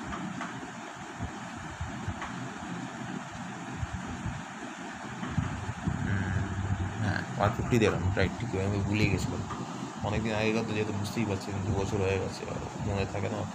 তাই 130 দিলাম। তো বুর্জ খালিফায় প্রচুর লাইন। বুর্জ খালিফা আপনার যেতে হয় দুবাই মল থেকে। হ্যাঁ, ইয়েস, ঠিক শুনেছেন, দুবাই মল থেকেই যেতে হয়। দুবাই মল থেকে ওখানেই রাস্তা আছে অ্যাকচুয়ালি। তো আমরা লাইনের পর লাইন, প্রচুর লোক, মানে রীতিমতো যেদিন গেছে সেদিনকে স্কুলের একটা কি ইভেন্ট ছিল, তারা সব বাচ্চারা ওই দুবাই সব ওই মানে ওটা চেষ্টা করছিলো, ওটা লাইন দিয়েছিল, আমরাও লাইন দিয়েছিলাম। মানে করতে করতে 15-20 মিনিট পর সেই 125 তলা, আমরা গিয়েছিলাম 125 তলা, ইয়েস 125 তলা, 125 তলায় উঠলাম। উঠে মানে আমরা পাগল হয়ে গেছিলাম, মানে ওই এক্সপিরিয়েন্স পুরো দুবাই ফুয়ে সব দেখা যাচ্ছিলো, শহর পর ছোটো লাগছিলো, সবই দূর দূরান্ত থেকে সবই বোঝা যাচ্ছিলো, এত ক্লিন সিটি। তো সবাই ওখানে গিয়ে অনেকক্ষণ ছিলাম, পোস্ট তুললাম, পোস্ট করছিলাম, করছিলাম, কথা বলছিলাম, যা হয় ছবি চলে দিয়ে, কেউ বসছে, কেউ শুয়ে, কেউ কাঁধে মিলিয়ে ছবি, যা হয় যেরকমভাবে যা পাচ্ছে তা, মানে যা পাচ্ছে তাই পোস্ট করছে, মানে ছবি করছে, ছবি তুলছে, করছে। তো মানে 8 ঘন্টা ছিলাম। তো ওখান থেকে বেরিয়ে এসে ওখানে আমরা শুনলাম নাকি উপরে থেকে আরও ফ্লোরের ওখানে লোক থাকে। আমি মনে মনে ভাবছি যে লিফটটা ফেল হতে সে ও হার্ট ফেল করে যাবে উঠতে উঠতে। ওপরে আবার রেস্টুরেন্ট আছে, আবার লোকের বাড়িও আছে, এখানে শাহরুখ খান এখানে সব জায়গায় বাড়ি ফাড়ি কিনে বসে আছে। আমি না মনে ভাবছি না, লিফট খারাপ হলে তো আপনি শেষ, আপনাকে বাড়ি থেকে নামতে হবে না, উঠতে হবে না, বুঝতেই পারছেন। তার আবার ফ্লোর আলাদা, তার আবার এন্ট্রেন্সটা আলাদা। তো এখন মনে হচ্ছে দিনগুলো এখন আজও মানে খুবই সুন্দর এক্সপিরিয়েন্স। এক মিনিট।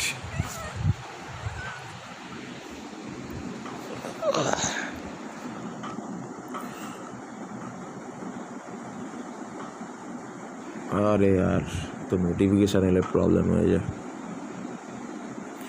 তো হলো এই হচ্ছে এক্সপিরিয়েন্স দুবাই এক্সপিরিয়েন্স। দুটো আমি মাঝখানে আপনাদের বলতে ভুলে গেছি, সেটা হচ্ছে আমরা আবুধাবিতে গেছিলাম একদিন। আবুধাবিতে আপনার আছে, মিউজিয়াম আছে, ওদের ওই মিউজিয়ামটার কথা বলতে ভুলে গেছিলাম। তারপর একটা আছে রাসেল খাইম। এই দুটো হওয়ার পর অলমোস্ট দুবাই ঘুরে নিয়েছি। রাসেল খাইমে যাওয়ার একদিন আগে ইনসিডেন্ট হয়েছিল, সেটাও বলবো আপনাদেরকে। আবুধাবি যেদিন যাচ্ছিলাম, আবুধাবিটা মোটামুটি 150 কিলোমিটার দূর যেখান থেকে আমরা থাকতাম। দুবাই থেকে মিনিমাম 150 কিলোমিটার দূর। আর আবুধাবির রাস্তাটা হচ্ছে পুরোপুরি আলাদা। যেমন এখানে কালো পিচ, ওখানে গিয়ে আবার ব্রাউন পিচ হয়ে যাচ্ছে, মেটেরিয়ালটা যেহেতু আলাদা মেটেরিয়াল, ওখানকার আবার রুল আলাদা। দুবাইয়ের রুল আলাদা, আবুধাবি অন্য শহরের রুল আলাদা হয়। তো আমরা গেছিলাম তখন দুবাই শহরটা রাত্রিরে আপনারা দেখবেন মনে হচ্ছে এনএফএস মোস্ট ওয়ান্টেড। এনএফএস যদি কেউ খেলে থাকেন আপনাদের মধ্যে বুঝতেই পাবেন, বিভিন্ন রকমের টপ মডেলের সব গাড়ি।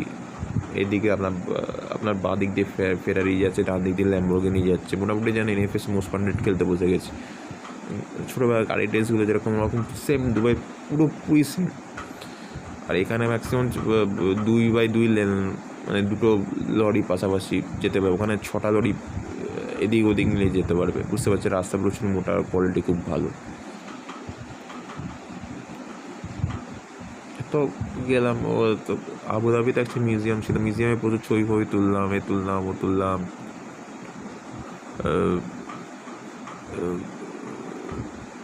ওখানে 1.5 থেকে 2 ঘন্টা ছিলাম।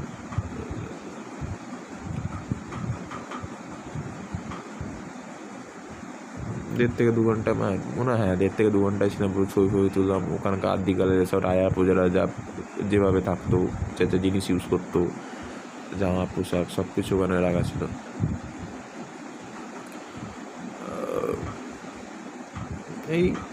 এই করলাম এক্সপিরিয়েন্স। করার পর ওখানে বাইরে খেয়ে বাড়িতে গেলাম, একটু রেস্ট ফেস করে আবার দুপুরবেলা রাত্রিবেলা আবার বেরোলাম। রাত্রিবেলা ওখানকার শোয়ারমা খেলাম। সরি শর্মা খেলাম,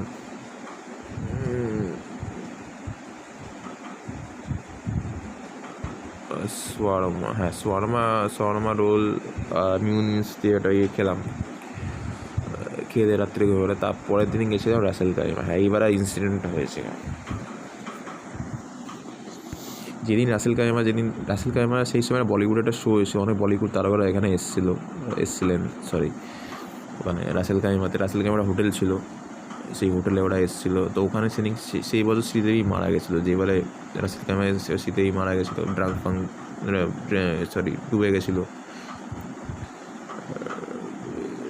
ড্রাঙ্ক ফাং করে ডুবে গেছে। সে সময় ইনসিডেন্ট হয়েছিল, আমরা সে সময় রাসেল কাইমা গেছিলাম, দুবাইতে আমরা ছিলাম। তো আমরা নিউজে দেখছিলাম যে ওখানে এবিপি আনন্দ চলে, দেখছিলাম যে দুবাই পুলিশ মাঝখানে আটকে দিয়েছিল যে ঠিকঠাকভাবে ইনভেস্টিগেশন করা হয়নি। তো সামান্য ইনসিডেন্ট হয়েছিল 2018 সালে। এবার টপিকে ফিরে আসে, সেটা এবার রাসেল কাইমা যাবে। রাসেল কাইমা হচ্ছে আবুধাবির চেয়ে আরও দূর। রাসেল কাইমা যেতে মিনিমাম গাড়িতে আপনি 150 কিলোমিটার গাড়ি চালান, তবুও আপনার 2 ঘন্টা লাগবে, মিনিমাম 2 ঘন্টা লাগবে, যাওয়া আসামে 4 ঘন্টা আপনার।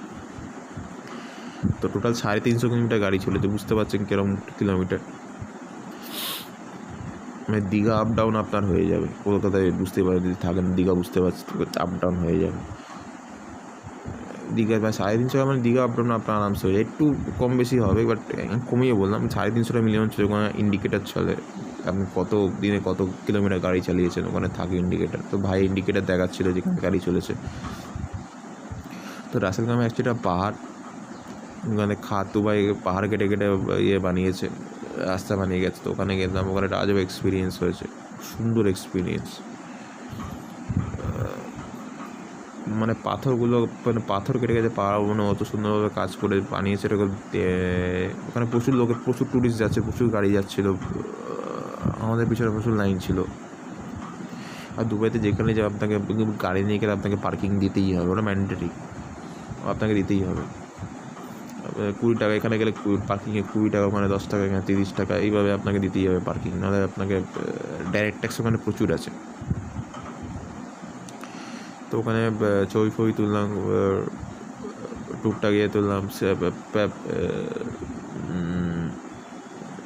লোক ছিল মানে পিকনিক করতেও আসছে, মানে অনেক ওদের দেশের লোকরা, কাপেলসরা আসছে, টাইম স্পেন্ড করছে, কথা বলছে, অনেক কিছু ছিল ওখানে। বাইনোকুলার ছিল, আপনি প্রচুর দূরে অবধি দেখতে পারেন দেখি কোন পাহাড়ে কী আছে না।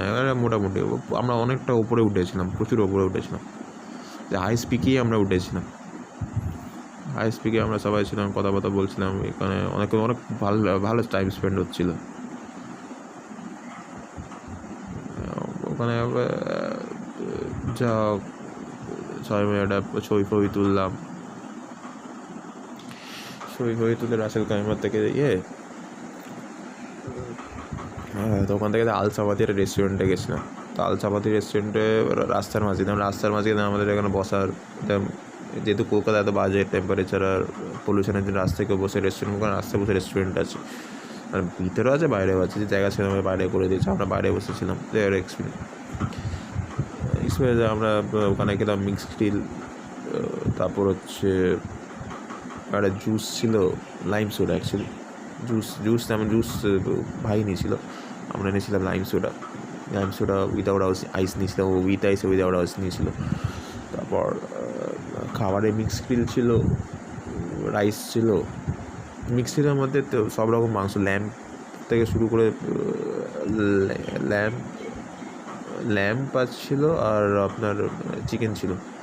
ওটা যেহেতু ল্যাম্প আর চিকেন সব কিছু আছে মিক্স করে, মিক্স গ্রিল নাম দেওয়া হয়েছিল। মিক্স গ্রিল, রাইস, একটা তরকারি ছিল, ভুলে গেছি নামটা, মনে পড়ছে না। আর 2 রকম ডেজার্ট ছিল, নাম হচ্ছে কানিফা মোহাল্লাবিয়া, খুব সুন্দর খেতে। ওটা হচ্ছে অ্যারাবিয়ান ফুড, এরকমই নাম হয়, খুব অড নাম হয়, জানি অড লাগছে, আমারও অড লেগেছিলো। তো ওটা খেলাম। ছবিগুলো আমার কাছে নেই, ছবিগুলো আমি পরে আপলোড করে দেবো, ছবিগুলো দেখবেন। মোটামুটি ওখানে ভিডিও সবই করেছি আমি, ম্যাক্সিমাম ওখানে ভিডিওই করছিলাম, আমি কোনো কথা বলিনি। তাই আমি 2 বছর পর আমি এক্সপ্লোর করছি যে কীভাবে ঘুরেছিলাম। তারপর ওখানে খেলাম দিলাম, কথা বললাম, এই করলাম ও করলাম, করে 1.5-2 ঘন্টা ওখানে টাইম স্পেন্ড করলাম। করে আমরা বাড়িতে এসে ঘুমিয়ে পড়েছি, আর বাঁচতাম না। আর ওখানে আজও বলছি, আমি ওখানে 11:30-12টা বাজলে আমি ঘুমিয়ে বসতাম, যেহেতু আমার ইন্ডিয়া টাইমের শরীর এখানে অবধি থেকে অভ্যস্ত হয়ে গেছে। এখানে 12টার মধ্যে আমি ঘুমিয়ে পড়ি, ওখানে মানে খুব জোর আমি 1টা-1.5টা অবধি ট্রেনে ঘুমিয়ে পড়ি, আমি আর পারি না। যার যেমন অভ্যস্ত, ওখানে ছিলাম লাস্ট এটাই বলা ছিল। তো মোটামুটি 1.5-2 ঘন্টা ওরা বাড়িতে এসে ঘুমিয়ে পড়লাম। তো পরের দিন সকালে আমরা ডিসাইড করলে কোথাও যাবো না, টুকটাক শপিং করবো। আমার ওখানে একটা সামনে একটা দোকান ছিল, মানে গিফট শপ বলে একটা দোকান ছিল। তারপর আপনার ডে টু ডে বলে একটা শপ ছিল, ওখানে 1 থেকে 10 দিরহামের মাল প্রচুর পাওয়া যায়। 1 দিরহামের প্রচুর পাওয়া যায়, যা জিনিস 1 থেকে 10 দিরহামের মধ্যে, কম সস্তার জিনিস। ওখানে আমার বেশি দামে কিনিনি খুব একটা। আমি ওখানে ম্যাক্সিমাম কিনেছি সাবান, চানাচুর, প্রচুর পারফিউম কিনেছিলাম, চকলেটস কিনেছিলাম বাচ্চাদের জন্যে,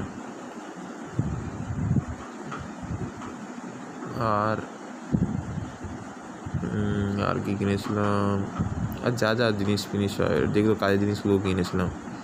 আর মাঝখানে আমি বলেছিলাম যে আমি ল্যাপটপ কেন কিনেছিলাম, একটা অফিসে প্রচুর কাজ ছিল, সে তো বলেছে যে আমি ওখান থেকে কাজ করে দেবো। তো হ্যাঁ, আমার লেগেছে ল্যাপটপ, প্রচুর অনেকবার লেগেছে। ল্যাপটপটা নিয়ে গিয়ে 2টো ফায়দা হয়েছে। এক, অফিসে কাজ করতে আমি নিজে যত ভিডিও করি সব ওর মধ্যে ঢুকিয়ে দিয়েছি ল্যাপটপের মধ্যে, যা আছে ল্যাপটপের মধ্যে সব ডেটা ট্রান্সফার করে রেখে দিয়েছি। যা হারিয়ে গেলে না যায় বাবা, অনেক কষ্ট পাই, এইসব জিনিস হারালে হয়ে গেল। আবুধাবিতে একটা জায়গায় গেছে, সেটা মস্ক, গ্র্যান্ড মস্ক সেখানে আছে আবুধাবি, সেখানে গেছিলাম। ওটা বলবো এবার কি, ওটা হচ্ছে অসাধারণ এক্সপিরিয়েন্স। ওই এক্সপিরিয়েন্সের কোনো দাম হয় না। তো ওখানে একটা জিনিস জানতে পারলাম যে দুবাই থেকে সৌদি আরব ঢোকা যায়, ঠিক ওই রাস্তা থেকেই ঢোকা যায়, ওই সোজা গেলে। যেহেতু আমাকে ঢুকতে দেবে না, স্বাভাবিক ব্যাপার, ভিসা ছিল না, তাই যাওয়ার কোনো প্রশ্নই ওঠে না। তো ওখানে গাড়ি ফাড়ি পার্কিং করে মক্সে যাওয়ার একটা আজব ওখানে একটা নিয়ম আছে। ওখানে মেয়েদের ক্ষেত্রে নিয়ম আছে, মেয়েদেরকে বারকা পড়তে হবে, ছেলেদের কোনো মাফি নেই, ছেলেদের ঢুকতে হবে না, মেয়েদেরকে বারকা পরে ঢুকতে হবে। আপনাকে পুরো শরীর পুরো কাট করে ঢুকতে হবে। এবার যারা ফুল হাতা স্লিপস পরেছিল তাদের তো মাফ ছিল, এবার যারা মানে হাত কাটা গেঞ্জি পরে গেছিলো মেয়েদেরকে, তাদেরকে বারকা পরতে হয়েছে। শাড়ি যাওয়ার পরে তারা বারকা পরেছে। তো বারকা পরে গেছিলো চাচা, আমাদের 4 জনই পিসিও গেছিলো, 2 পিসি গেছিলো, দিদি আর বারকা পরে গেছিলো, ওখানে বারকা পড়ে গেছিলো,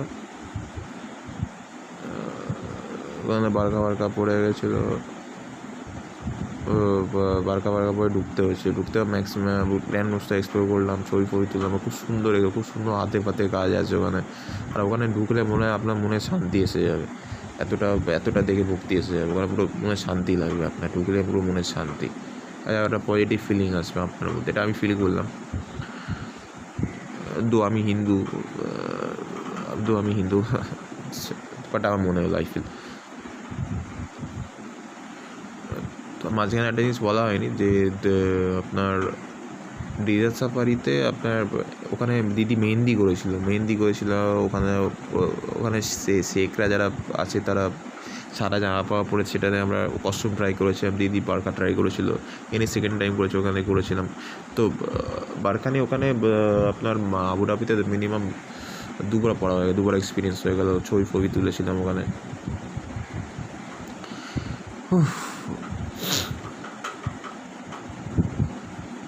কটা বাজে আপনার অনেক বেজে গেছে। তো মোটামুটি ওখানে এক্সপিরিয়েন্স হলো। 1.5-2 ঘন্টা ওখান থেকে এখানে এক্সপিরিয়েন্স হলো।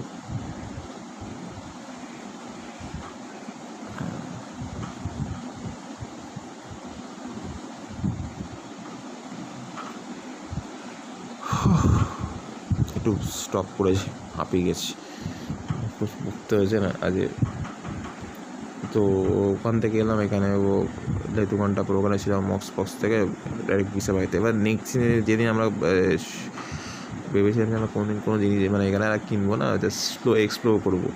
তো এক্সপ্লোরের জন্য আমরা গেছিলাম ডে টু ডে শপে একটা ডে টু ডে শপে এত শপিং করেছে, ওখানে লোকরা চিনে গেছে, ও দাদা আপনি এসে গেছে, ও ওয়েলকাম ওয়েলকাম। ওরা মিনিমাম 1-1.5 হাজার মানে 20,000 টাকা শুধু শপিংই করে ফেলেছি। শপিং 2টো করে বাটি ফ্রি নিত, যতবারই যেত ততবারই 2টো বাটি নিয়ে আসতাম। এত বাটি হয়ে গেছে, পিছাতে গিফট দিয়েছে, আমার লাগবে না বাটি। এতবার হয়ে গেছে। তো পাশে গিফটের জল ফল টুকটাক জিনিস ও তারপর এসব জিনিস কিনে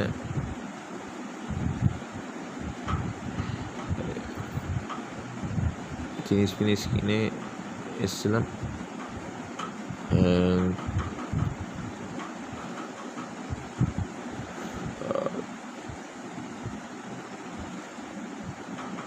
জিনিস কিনে এসেছিলাম। যেদিনকে শপিং করতে গেছিলাম ডে টু ডেতে, সেদিনকে আমরা নিজেরাই গেছিলাম, চিনে গেছিলাম, টুকটাক রাস্তা চিনে গেছিলাম, নিজেরাই চলে যেতাম, একাই চলে যেতাম, কারোর হেল্প নিত না। আমার পোষাতো না কাউকে বারবার ডিস্টার্ব করার জন্য যে এখানে নিয়ে চলো ওখানে নিয়ে, তাই এই ট্যাক্সি নিয়ে আমি নিজেরাই চলে যেতাম, আর নিজেরাই চলে গিয়ে সব শপিং করে নিতাম। তো ডে টু ডে একটু দূরে ছিল, জায়গাটার নাম খুব অড।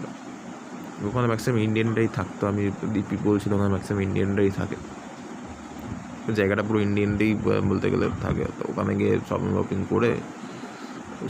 করতাম ডে টু ডেতে প্রচুর জিনিস ছিল, আপনার ডলস থেকে শুরু করে খাবারের জিনিস থেকে শুরু করে স্টেশনারি জিনিস থেকে শুরু করে সব কিছু ওখান থেকে কিনে সেদিনকে শপিং করে যেদিনকে বেরোবো পরের দিন, তার আগের দিন আমরা ভালোভাবে এত সামান হয়ে গেছিলো, পুরো ঘিরে গেছিলো, মানে প্রচুর ঘিরে গেছিলো।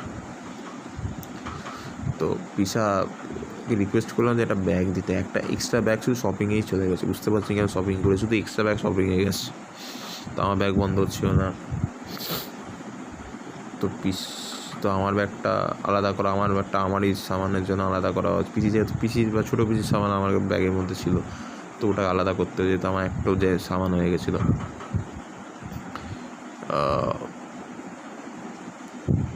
তো একটু প্রবলেম হচ্ছিলো যে শপিংটা কীভাবে, মানে এত জিনিস ঢোকাবো কী করে, ভেঙে তো যাবে না।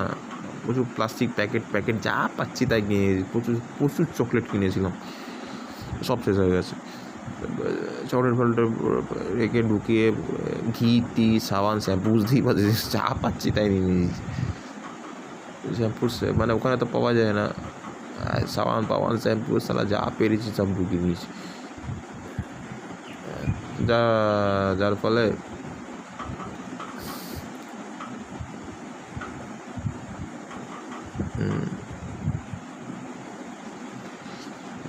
অনেক সময় লেগেছে,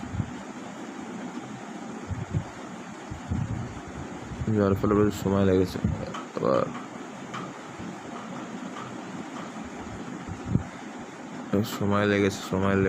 লেগে যাওয়ার পর আপনার ব্যাগ নিয়েছি, অনেক কষ্টে গুছিয়েছি। এক সেকেন্ড, আবার নোটিফিকেশান এক্সপেক্ট,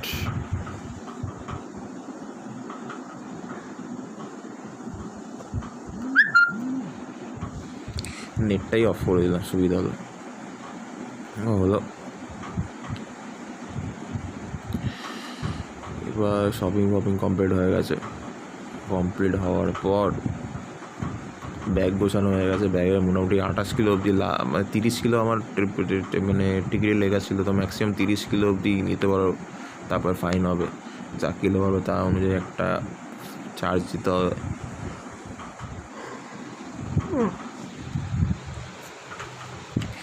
তো করলাম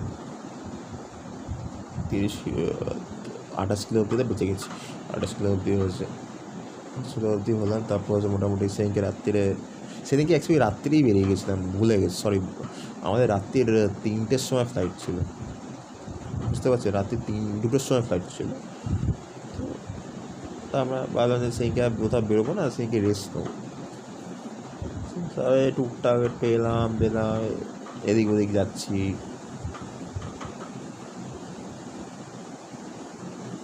ছিল যাচ্ছিলাম না, ব্যাস। অবশ্য ইন্ডের দিকে আমি একটা জিনিস বলবো, ইন্ডের দিকে একটা জিনিস আপনাদের বলবো, যে যেদিনকে আমরা এয়ারপোর্টটা দুবাইটা ছেড়ে যাচ্ছি, সেদিনকে চোখে একটা মানে ইচ্ছেই করছিল না ওখান থেকে চলে যায়, মানে ওখান থেকে ছেড়ে চলে যায় এখানে আসতে। কারণ ওখানকার যা পরিস্থিতি, ওখানকার সিচুয়েশান, ওখানকার লাইফস্টাইল মানে খুবই ডিসিপ্লিন। যেহেতু সব জায়গায় শান্তি আছে, লোক আপনার সাথে কথা বলবে, ফ্রেন্ডলি হবে, আপনাকে সাহায্য করবে। আমি এখানেও বলছি না, এখানেও তা হয়, এখানে যথেষ্ট লোক হেল্পফুল আছে। তো ওখানে আমার মনে হয় ওখানে সিচুয়েশানটা বেশি ভালো, আমার এক্সপিরিয়েন্স মনে হলো, যেটা আমি ফিল করলাম। সো এই হলো ওখানে এয়ারপোর্টে 2টোর সময় ফেরা, আমরা 10-10:30 সময় এয়ারপোর্টে এইসব চেকিং ফেকিং সব কিছু করে 11:30টার মধ্যে সব কমপ্লিট হয়ে গেছিলো। 11:30টার মধ্যে সব কমপ্লিট। তো আমরা কী করবো, 2.5 ঘন্টা সময় আছে, তো আমার জিনিস কেনার ছিল, এক্সপ্লোর করলাম। এক্সপ্লোর করা আমরা জিনিস কিনলাম, যেহেতু কটা অ্যালকোহল কিনলাম, দিদি অ্যালকোহল নিল, আমরা প্রচুর জিনিস কিনতে হলো, ফাউন্ডেশন, প্রচুর কিছু জিনিস কিনতে হলো, কিছু লোকের টাকা দিচ্ছিলো তাদের কি জিনিস কিনতে হলো, এসব জিনিস কিনে প্রায় 1 ঘন্টা বাকি। তখন এসে এয়ারপোর্টের সামনে এসে বসলাম, বসে সময় ওয়েট করছিলাম যে কখন বোর্ডিং হবে।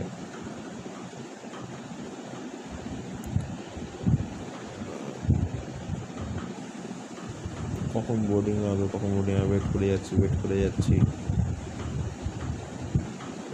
ওয়েট করতে করতে আপনার সেই 1:30টার সময় লোক এসে বললো যে আপনার টাইম হয়ে গেছে, রেডি। সো বোর্ডিং কার্ড নিয়ে বসেছিলাম, বোর্ডিং কার্ড নিয়ে এলো, বোর্ডিং পাস নিয়ে দেখলো, চলো তাহলে অ্যানাউন্সমেন্টটা। ওখানে সেমভাবে অ্যানাউন্সমেন্ট, ফার্স্ট ক্লাস আগে, বিজনেস ক্লাস, তারপর গরিবদের ক্লাস, ইকোনমি ক্লাস, তাই হলে একজন করে ঢুকছে। তাও আমাদের এবারে সিটটা আমরা বুকিং খুব ভুল জায়গায় করেছিলাম, যেহেতু অনেক দেরি হয়ে গেছিলো। রাত্রি 2টোর সময় যদি চেকিং থাকে, 2 দিন আগে রাত্রি 2টোর সময় ওপেনিং হবে। তো আমি সকালবেলা 10টা না 11টার সময় এসে করেছিলাম চেকিং। অলমোস্ট দেরি হয়ে গেছিলো, কোনো সিট ফাঁকা ছিল না, আর সিটের মানে খুব একটা বাজে পজিশন ছিল, সব এদিক ওদিক বলে গেছিলো। জানলার ধারে সিট পাই, রাত্রিরে ফ্লাইট জানলার ধারে দিয়ে কী হবে, সেভাবে কাটিয়ে দিলাম।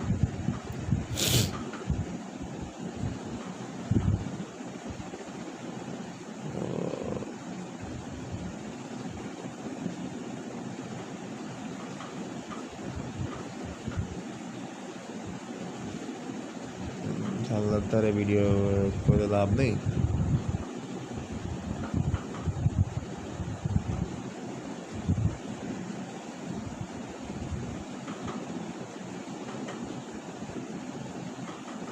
তো ওই হিসাবে আমি সেই হিসাবে অত গ্রাহ্য করলাম না, তাই জানলার ধারে সিটটা নিয়ে নিয়েছিলাম। যেতে পাইনি, সরি ভুল বললাম, মাঝখানে দুটো আমি আর দিদি ছিলাম, আর মাঝখানে পিসিআর দিকে পাঠিয়ে দিলাম, দুজনকে ওইদিকে পাঠিয়েছি। তো আলাদা হয়ে গেছে, আমি আর দিদি একমাত্র একসাথে ছিলাম। তো অলমোস্ট ফ্লাইটটা রাত্রির 2:10 করে ফ্লাইটটা টেক অফ করে মোটামুটি আমি ঘুমিয়ে পড়েছিলাম।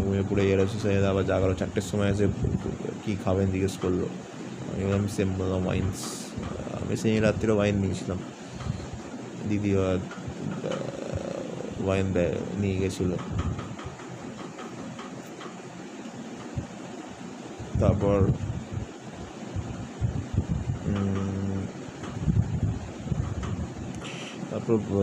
রাত্রিবেলা কচুরি, তারপরে আমি সেইকে ভুল করে রাত্রি 4টার সময় ননভেজ খাবো।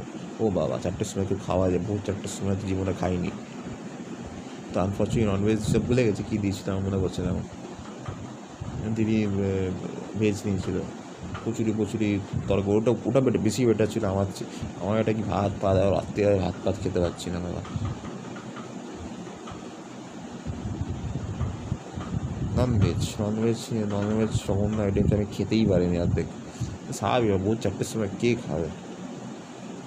এলে তো বাথরুম যেতে হবে, আর বেরোলে আমার জলও বেরোয় না, আরও কষ্টকর জিনিস।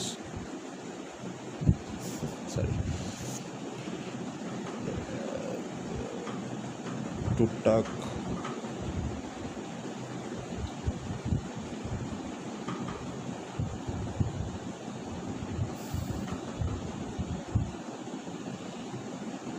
এই হলো ব্যাপার মোটামুটি।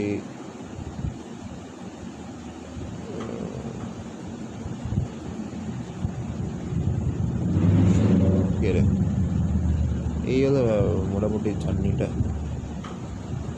জার্নিতে এই হলো। তো ভোরবেলা 7টার সময় এখানে এসে ল্যান্ড করলাম আমরা। ভোরবেলা বলছি, সকাল 7:30টার সময় না 8টার সময় ল্যান্ড করলাম এখানে। ওখানে 3:30 এখানে 8:30টার সময় ল্যান্ড করলাম। 8টার সময় ল্যান্ড করলাম, 8টার সময় ল্যান্ড করলাম। এসে ইমিগ্রেশন পৌঁছলাম, welcome to India, back again, সবাই স্বাগত করলাম। তো লাগেজ ওখানে একটা প্রবলেম হয়েছিলো যে এখানে ইমিগ্রেশন তাড়াতাড়ি হয়ে গেছিলো। একটা লাগেজ এসছে, বিশ্বাস করবেন না, একটাই লাগেজ এসছে 1.5 ঘন্টা পর। আমরা 1.5 ঘন্টার করে সবাই দাঁড়িয়েছিলাম। ওটা হচ্ছে সবচেয়ে বিরক্তিকর লেগেছিলো। লাগেজ আর আসে না, 1.5 ঘন্টা পর লাগেজ এসছে, লোক দাঁড়িয়ে আছে।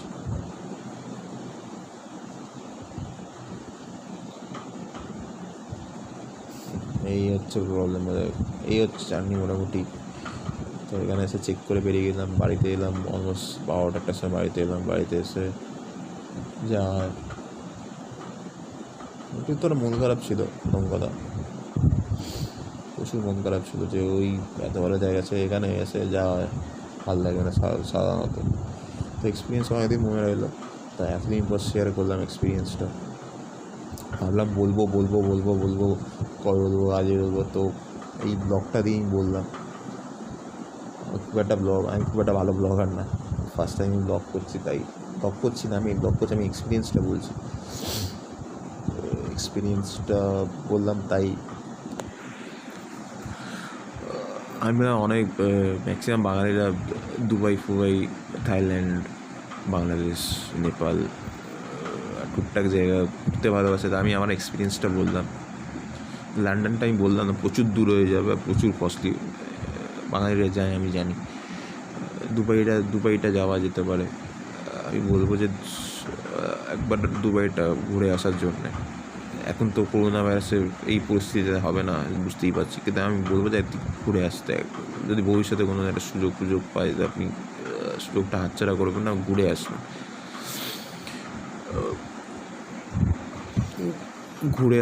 খুব ভালো জায়গা। আমি বলছি পাশে এখন আবার দুবাইতে নতুন কিছু জিনিস হচ্ছে, নতুন আবার ট্যুরিস্ট অ্যাট্রাকশনের জন্য অনেক কিছু এন্টারটেনমেন্ট জিনিস তৈরি হচ্ছে। দুবাইতে অনেক কিছু আছে, আমি মিস করে গেছি। আমি চাই না আপনারা মিস করুন। যেমন হচ্ছে ঢাউ ক্রুজটা মিস করে গেছি, অ্যাটলান্টিসে ভিতরে যেতে পারেনি, ওই জায়গাগুলো মিস আছে। তারপর প্লাস আর অনেকগুলো জায়গা আছে, হলিউড পার্ক মিস আছে। তারপর হচ্ছে আবুধাবিতে একটা ফেরারি রাইড আছে, সেটা মিস আছে। অনেক কিছু মিস করে গেছি, যেহেতু শর্ট ট্রিপ ছিল, ছুটি পাচ্ছিলাম না, তাই দ্বিতীয় ছুটি পাইনি।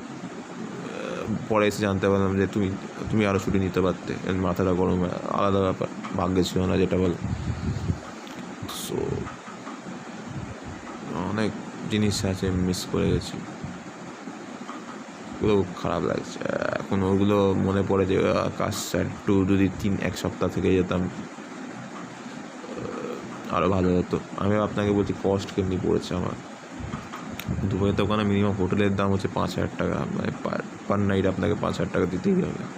মানে ওখানে মিনিমাম আপনার ভিসার খরচা হচ্ছে 6,000 টাকা, ভিসার মিনিমাম কস্টিং হচ্ছে 6,000 টাকা। অ্যাপ্লাই কীভাবে করবে, এমিরেটস থেকে যদি এমিরেটসে যদি যান ওরাই আপনাকে করিয়ে দেবে ভিসার ব্যবস্থা, আর বা আপনি হোটেল যদি ওখানে বুক করে দেন তারাই ব্যবস্থা করিয়ে দেবে আপনার ভিসা। আর একটা উপায় হচ্ছে আপনি আমি কলকাতা থেকে বলছি, কলকাতায় ওই আপনার রাজারহাট বলছি, অ্যাক্রোপলিস মলের আগে রেনে টাওয়ার বলে একটা মল আছে, ওখানে 5th ফ্লোরে চলে যেতে পারেন। ওখানে আপনি আপনার ভিসা ভিএফএস থ্রু দিয়ে করাতে পারেন। ওখানে কিছু ডকুমেন্টস, আমি প্রথমে অ্যাকচুয়ালি ওখানেই গেছিলাম। আপনার প্রথম কথা আধার কার্ড নিয়ে যাবেন একটা, তার জেরক্স নিয়ে যাবেন, তাহলে ঢুকতে দেবে না। জেরক্সটা ওখানে দেখাবে, আপনাকে এন্ট্রি দেবে। ওখানে বিভিন্ন কাউন্টার আছে, পাকিস্তান, দুবাই, ইন্ডিয়া, আবুধাবি, আপনার এমিরেটস বলছি, ইউনাইটেড আরব এমিরেটস, ইউএই, সমরকম কাউন্টারে লোক বসে আছে, ওরা আপনাকে গাইড করে দেবে কী কী ডকুমেন্টস লাগবে, এ লাগবে ও লাগবে। আমি ট্যুরিস্ট ভিসার জন্য বলেছিলাম, তো আমাকে প্রচুর বলেছিল এই লাগবে ও লাগবে, কেন যাচ্ছেন, চিঠি লাগবে, এরম ব্যাপার। তো অনেক লেন্দি প্রসেস, কিন্তু তাড়াতাড়ি চলে আসে, এক সপ্তাহের মধ্যে চলে আসে, আমি যা জানি। ওখান থেকে করাতে পারেন। এমিরেটসে ওরকম আমার ভিসা এসছে না, আমি যেহেতু আমি ওখান থেকে করছি, আমার 3 দিনে, ওই দিন 2 দিনে ভিসা এসে গেছিলো, 2 ডেজের মধ্যে ভিসা আমাকে মেল করে দিয়েছিলো, আমি মেলটা প্রিন্ট আউট করে বের করে নিয়েছিলাম। সো এই হলো প্রসেস। এবার আপনি যদি এমিরেটসে এখন দাম যাচ্ছে প্রায়, আমি দেখি কিছুদিন আগে দেখছেন 35 থেকে 40 হাজার কাছাকাছি দাম যাচ্ছে। আপনি অত টাকা খরচা করবেন না। আমি সস্তার মধ্যে বলে দিচ্ছি, আপনি এমিরেটস ছাড়া আপনি এখান থেকে আপনার ইন্ডিগো যায়, ইন্ডিগোকে নভেম্বর মাসে আমি দেখেছিলাম 14,000 টাকা যাওয়া আসা মিলে, এর চেয়ে সস্তা কোথাও হবে না, কিন্তু দেরি হবে আপনার। কেন এখান থেকে প্রথমে হায়দ্রাবাদ হয়ে বা দিল্লি হয়ে বা বম্বে হয়ে যেতে পারে, ওই জন্য দেরি হবে। সো এয়ার ইন্ডিয়া আছে,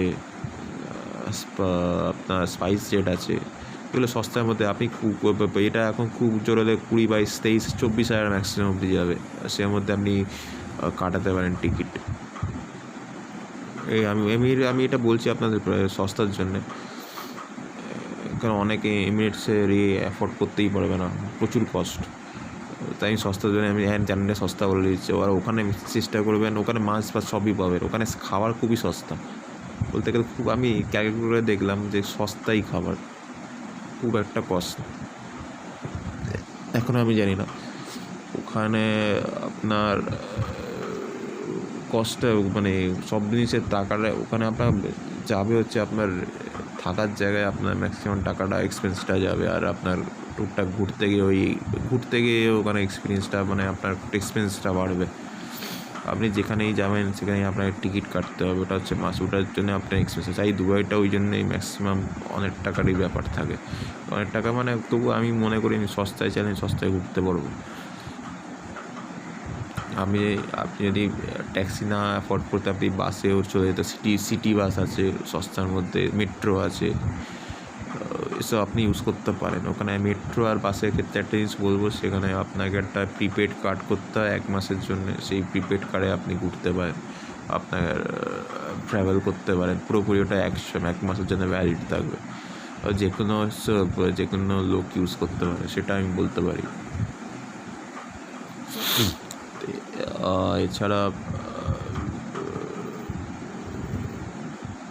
এছাড়া আমি একটা টিপস বলবো যে আপনি যখন ঘুরতে যাবেন তার আগে একটু রিসার্চ করে নেবেন, নেটে একটু দেখে নেবেন যে কোন হোটেলটা ভালো, ডিসকাউন্ট কিসে চলছে। এমিরেটস ট্রাভেলের ক্ষেত্রেও বলবো যে কীভাবে কী চলছে।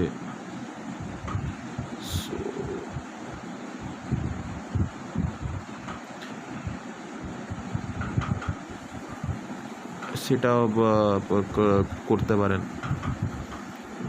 অ্যাটলিস্ট ওটা করে নিন, ওটা করলে খুব সুবিধা হয়। আপনার মধ্যে অনেক জানকারি, আপনার নলেজ হয়ে যাবে। আপনি কোথায় কী যাচ্ছেন একবার ম্যাপ ট্যুরটা দেখে নেবেন, কোথায় ঘুরতে যাবে সেই অনুযায়ী আপনি আপনার জার্নি ডিসাইড করে নেবেন।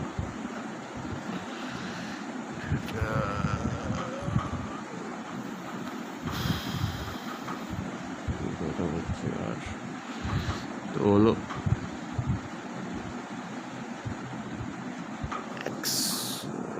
টিকিটটা করে নিতে পারেন, এইভাবেও আপনি করে নিতে পারেন। তাছাড়া আমি একটা কথা বলছি,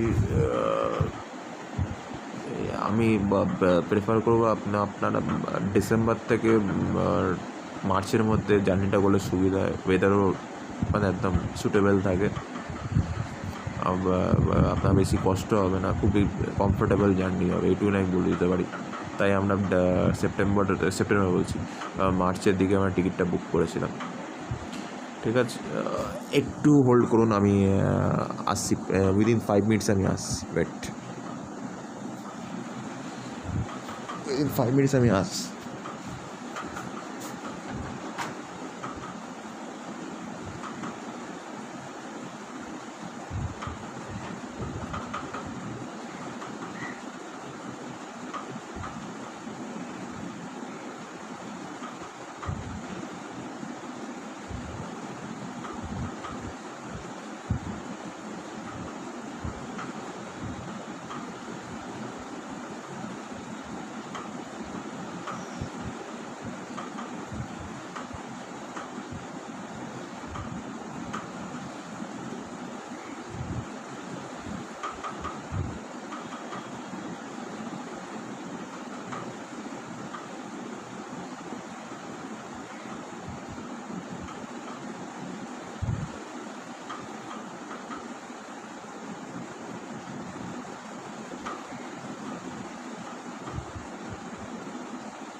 সরি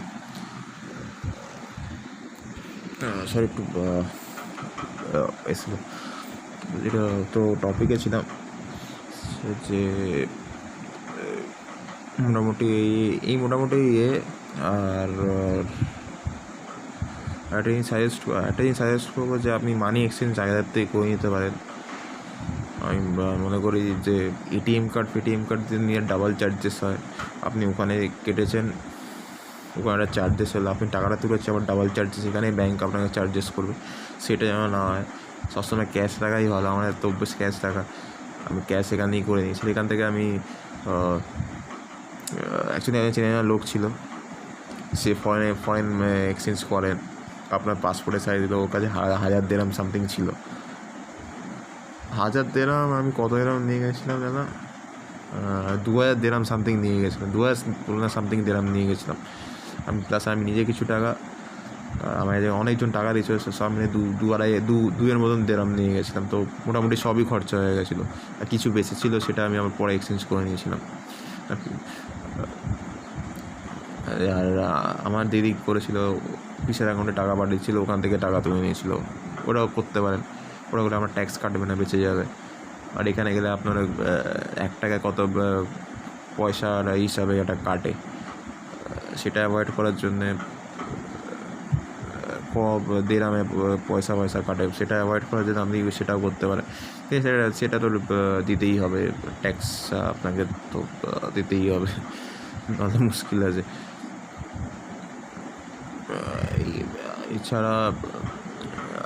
এছাড়া ওখানে কোনো ভায়োলেন্স কিছু করবেন না, বাওয়াল কিছু করবেন না, কেন তুলে দেবে একদম কোনো রকমে। আর আপনার যদি লাইসেন্স থাকে তাহলে আপনি ওখানে গিয়ে গাড়িটা চালাবেন, নাহলে চালাবেন না। উইদাউট লাইসেন্স ওখানে প্লিজ করা উচিত না।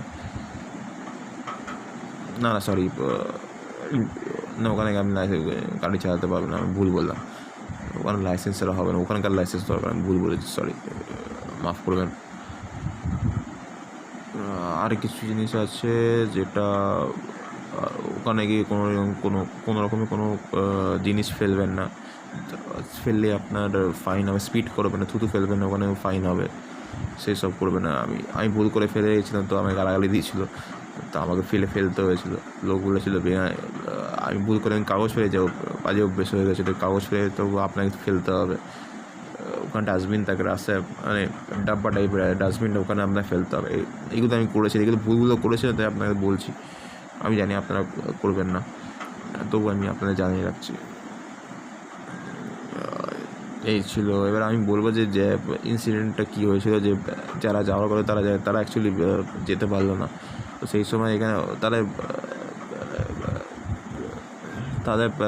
তারা ভেবেছিল যে আরামসে চলে যাবো দুবাইতে, করে নেবো, বাট আনফর্চুনেটলি যেতে পারলো না, ভাগ্য তাই সাথ দেয়নি। তারা টিকিট কাটার আগে অ্যাকচুয়ালি তাদের ফ্যামিলি থেকে চলে গেছিলো, ফ্যামিলি মারা গেছিলো, তাই তারা যেতে পারেনি। তারা বলেছিল যাবো, অলমোস্ট 2-3 বছর হয়ে গেছে এখন, যা পরিস্থিতি এখন তো যাওয়ার কোনো প্রশ্নই ওঠে না, তাই তারা যেতে পারেনি। তা আমি লাকিলি চলে গেছিলাম। তো আমারও প্রথম লেগেছিল আমি যেতে পারবো না, কী হবে গিয়ে, এত টাকা নষ্ট কেন করতে যাবো। তো পরে যা হয়, যদি ভাগ্যে লেখা থাকে তো আপনাকে যেতেই হবে। তো অনেক কষ্ট করেছিলাম, কষ্ট করার পর পেলাম। প্রথমে ভেবেছিলাম যে কী করবো, কীভাবে চালাবো, ছিল, চাপে ছিলাম প্রচুর। তো অলমোস্ট 1.5-2 মাস এটা নিয়েই ভাবছি যে কীভাবে যাবো, যেতেই হবে। তো প্রত্যেক দিন কাকিমাকে এসে বলতাম যে যাবে তো, মানে ইরিটেট করে দিতাম। প্রত্যেক দিন আসতাম সকালবেলা, একটাই কথা, হবে তো, যাওয়া হচ্ছে তো, হ্যাঁ হবে। এই করতে এটা মোটিভেশন পেয়ে গেছিলাম।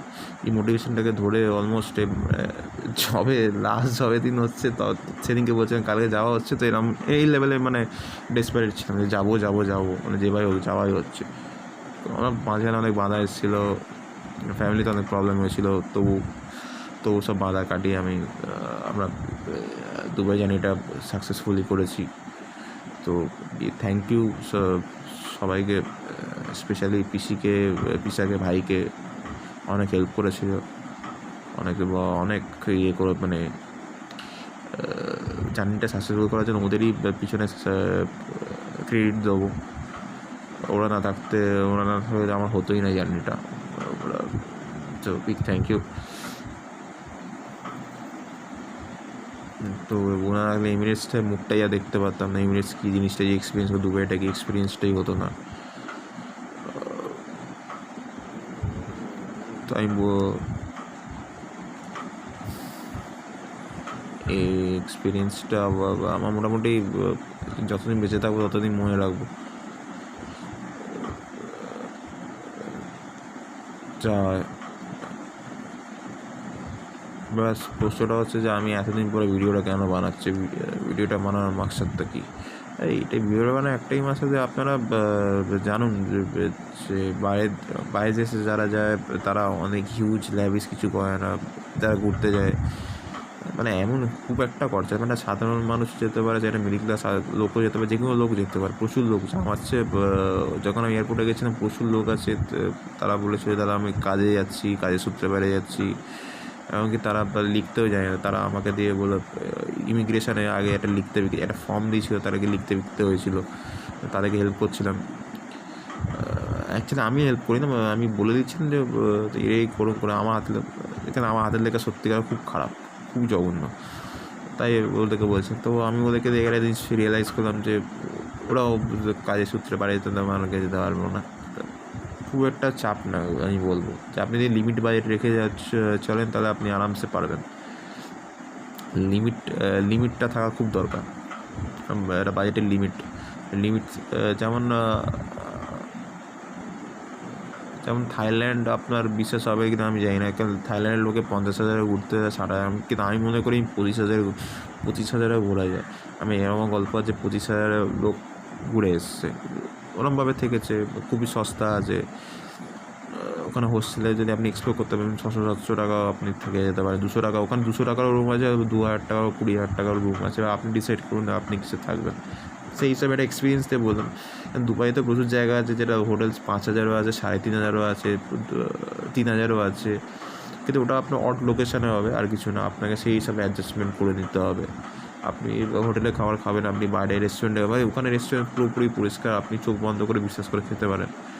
ওখানে ম্যাক্সিমাম আপনার বাঙালি খাবারও পাওয়া যায়, ডাল সব কিছু পাওয়া যায়। বেস্ট হচ্ছে আপনি বাইরে গিয়ে রেস্টুরেন্টে গিয়ে ট্রাই করতে। রেস্টুরেন্ট ছাড়া টুকটাক স্টল আছে, রাস্তায় টুকটাক স্টল আছে, ওখানে কম টাকা খাওয়া যেতে পারে। আমি বলবো ওখানে গিয়ে বিরিয়ানি, আমি খাইনি বলবো না যে বিরিয়ানিটা কেমন খেতে, তো আপনি খেতে পারেন ওখানে, সেটাও করে দিতে পারেন, আর এইসব করতে পারেন।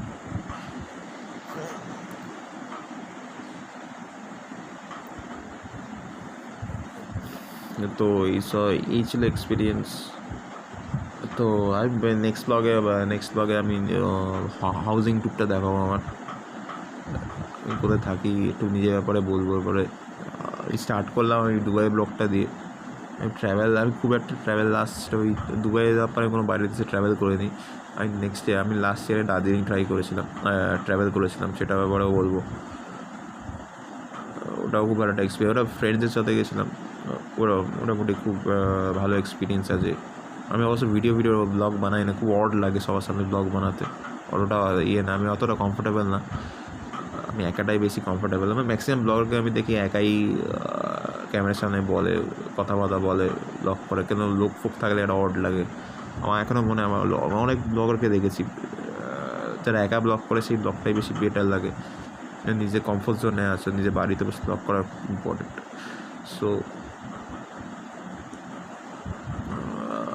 আমি করলাম, আশা করছি ভিডিওটা একটু শেয়ার করুন। অনেক লম্বা ভিডিও বানিয়েছি, কেন অনেক কিছু ডিটেলস ছিল, সেই কভার আপ করতে সময় লাগে, তাই একটু ধৈর্য নিয়ে দেখবেন। যদি মনে হয় ভিডিওটা ইনফরমেশনটা ক্রিটিক্যাল আছে, আপনার কাজে লেগেছে, আপনি শেয়ার করতে পারেন, বন্ধুকে জানাতে পারেন। হিট করুন, লাইক সাবস্ক্রাইব করবেন দয়া করে, ভালো লাগলে নিশ্চয়ই শেয়ার করবেন, ঠিক আছে। আর নিচে কমেন্টে জানান যে কোথায় কী ভুল হয়েছে। আমি জানি ফার্স্ট টাইম ব্লগ ভুলতে হবে, আপনারাই শুধরে দেবেন। আমি সকালে ডিসাইড করছি যে ব্লগটা বানাবো, কী বানাবো, তো ডিসাইড করলাম যে এই ব্লগটাই বানানো উচিত, লোকের কাছে পৌঁছে দেওয়া উচিত। তো ইনফরমেশানটা আশা করছি আপনাদের কাজে দেবে। নেক্সট তা আপনারা প্লিজ জানাবেন যদি কোনো ঘুরতে গেছেন কোথাও এক্সপিরিয়েন্সটা আমাকে জানাতে পারেন, আমি অ্যাপ্রিসিয়েট করবো, কমেন্টটা পরে শোনাবো।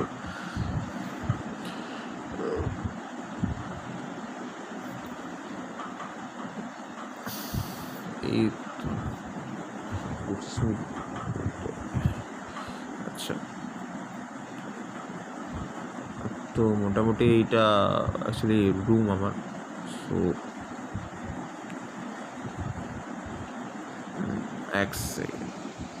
একটু করে আবার নোটিফিকেশান কেন ভাই, বন্ধ করে দিয়েছিলাম তখন নোটিফিকেশান।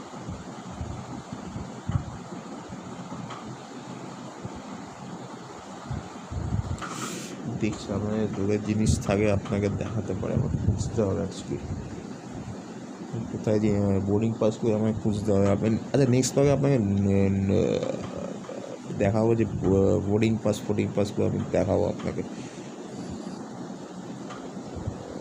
বোর্ডিং পাস সব আপনাকে দেখাবো।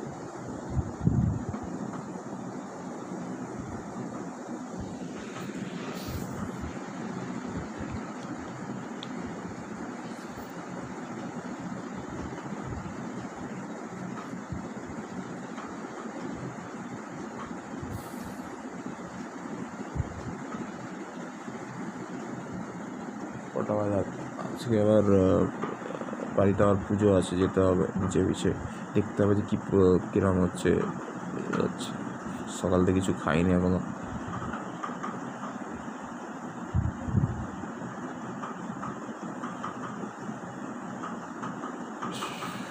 সকাল থেকে কিছু খাইনি, তার ওপর দেখতে হবে কী খেতে হবে, খিদে পেয়েছে প্রচুর।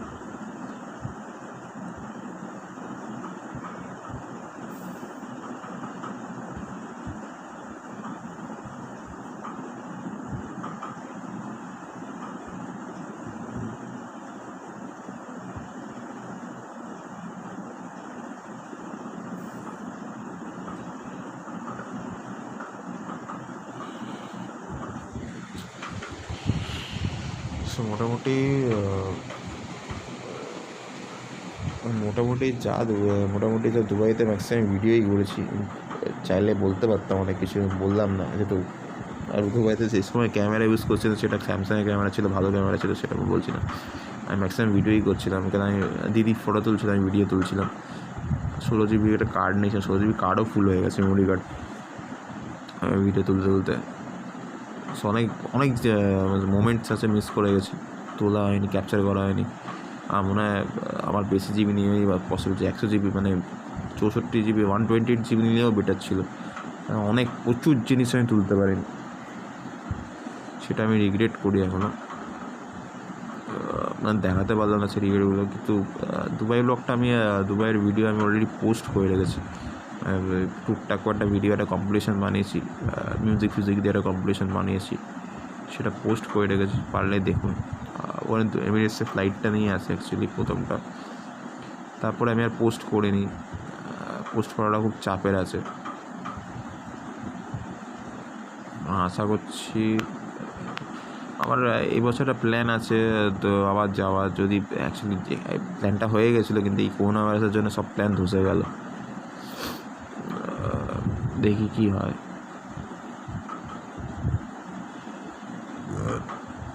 সরি,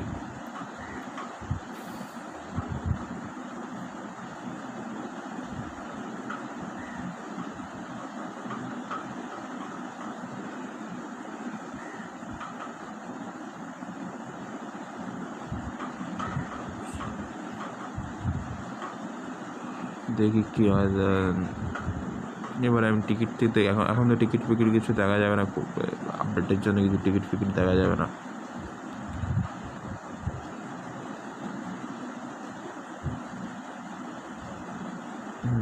দেখতে হবে।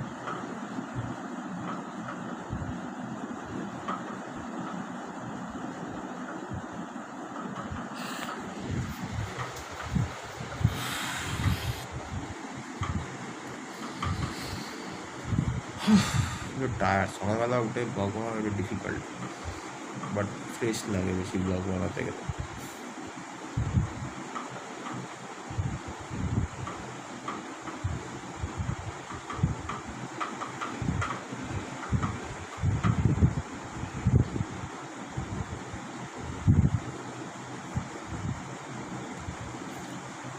কাছে কোনো স্ক্রিপ্ট নেই, আমি পড়ে বলবো, আমি আমার যা মনে ছিল সব বলছি।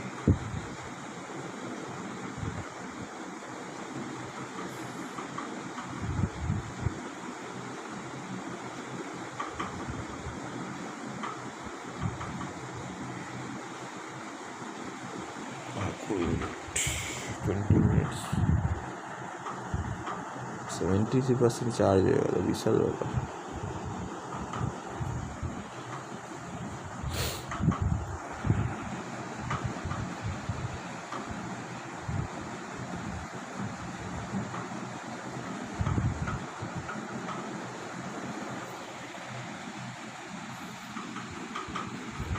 কী হবে তো এই বছর একটা প্ল্যান আছে, যদি প্ল্যানটা সাকসেসফুল হয় তাহলে তো খুবই ভালো, যদি আনসাকসেসফুল হয় তো আমি আর জানি না কী হবে। সো দেখছি কী হয়।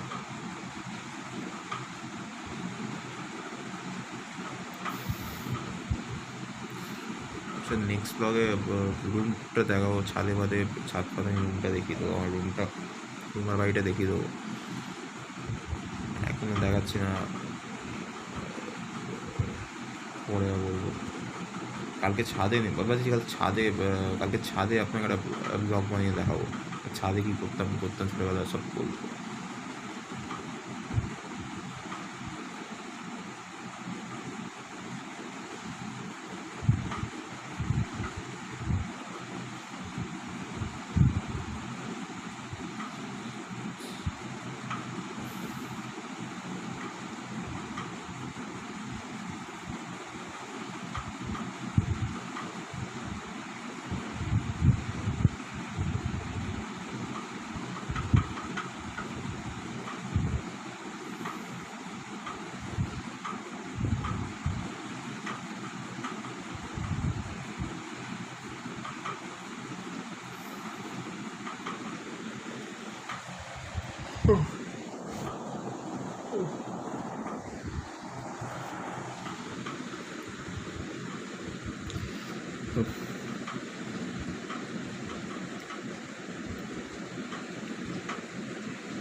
সো মোটামুটি 1.5 ঘন্টার ওপর হয়ে গেছে কথা বলছি ব্লগটা নিয়ে। ডিফিকাল্ট, আমি বলবো যে খুব ডিফিকাল্টটা করা, ডিফিকাল্ট ক্যামেরা। আমার সেই সময় অ্যাকচুয়ালি মনে পড়লো, আমি অ্যাকচুয়ালি মনে করার চেষ্টা করছিলাম যে সেই সময় আমি ব্লগটা কেন বানালাম, আমি ভাবছিলাম যে ব্লগটা কেন বানালাম। যদি ব্লগ বানাতাম তো হয়তো মানে আগে ইনফরমেশান আপনার কাছে চলে যেত, হয়তো এই ভিডিওটার দ্বারা আপনারা অনেক কিছু যে জানতে পারতেন, সেটা হয়তো লাইফ মানে জার্নিতে কাজে দিত। একটা যাবে সেইকে জার্নিতে একটা জিনিস বুঝেছি, কোনো বাইরে দেশে গেলে বেশি জামা কাপড় নিয়ে যাবেন না, মানে লিমিটেড একটা 2-4টে জামা, যেটা বাইরে মানে প্রতিদিন মানে ঘুরতে গেলে সেটাই পরবেন, আর যেটা রাত্রের সময় 2-3টে জামাই না মনতে না, কেন আপনি তো ঘুরতে যাচ্ছেন, তাই অত ইয়ে হবে না। আর যদি বেশি জামা কাপড় নিয়ে যান তাহলে বুঝতেই পারছি ওর মতো কেস হয়ে যাবে, দিদির মতো কেস হয়ে যাবে। সে আপনি এত শপিং করলে যে ঢোকাবার জায়গাই পাচ্ছেন না, মানে আপনি চেপে যাচ্ছেন, ব্যাগের উপর ব্যাগ চেপে যাচ্ছে, ব্যাগটাই আর বন্ধ হচ্ছে, তাহলে লাভটা কী হবে? শপিং করে লাভ নেই। সে আপনাদের আমার একটা এক্সট্রা ব্যাগ কিনতে হবে, সে আপনাকেই বয়ে নিয়ে যেতে হবে। আমি মনে করি একটা অত শপিং করে অত শপিং করুন, আপনার ইচ্ছা আপনি শপিং করুন, কিন্তু আমি মনে করি যে আপনি ব্যাগটা ঠিক মতন নিয়ে যান, নাহলে বহুত প্রবলেমে পড়বেন। চেষ্টা করবেন সব নিজের থেকেই প্যাকিং করা, কারণ আমি নিজের থেকেই প্যাকিং করেছিলাম, যা কিনেছি আমি প্যাকিং করেছিলাম, আমার সেটা আমি করেছিলাম, দিদি করে দিয়েছিল সব। দিদি দিদি একটা করেছিল, আমার একটা করে দিয়েছিলো, যে আমরা ঠিকঠাকভাবে করছিলাম কিনা।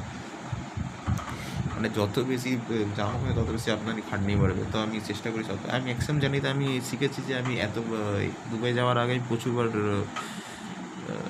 অনেক জায়গায় গেছি, মানে শহরের মধ্যে টুকটাক, এই আপনার বলুন পুরী বলুন, বলুন, টুকটাক জায়গায় আমি ঘুরেছি। আমি প্রত্যেকবারই আমি একটা ব্যাগ নিয়ে চলে যাই। আমি ঘুরতে প্রচুর ভালোবাসি। আমার কোনো মানে আমি বেশিক্ষণ বাড়িতে থাকতেও ভালোবাসি, আমি ম্যাক্সিমাম ঘুরতে ভালোবাসি। ঘুরতে যাওয়া মানে টুকটাক যে কোনো জায়গা গেলেই হলো, ব্যাস ফ্রেন্ডদের সাথে চলে গেলাম, ঘুরে ঘুরে চলে এলাম, সেটা আমি করতে খুব ভালোবাসি। তাই আমি মনে করি আমি মানে ট্রেকিংটা প্রথম থেকেই জানতাম যে বেশি করলেই মুশকিল হয়ে যাবে। আর যা হয়েছে।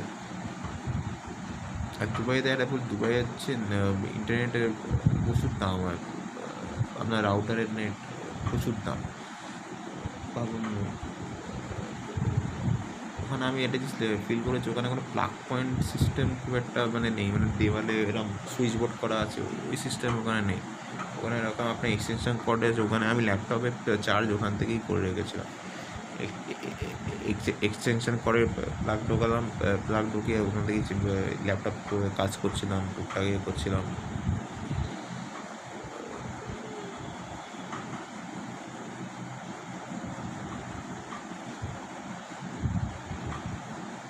তো তো মোটামুটি ওখান থেকেই কাজ করবো। আমার প্লাগ সিস্টেম বলে কিছু, যেটা আমার প্লাগ কিনতে কিনতে নাকি সামথিং পাওয়া যায়, এইভাবেই কাজ হচ্ছিলো।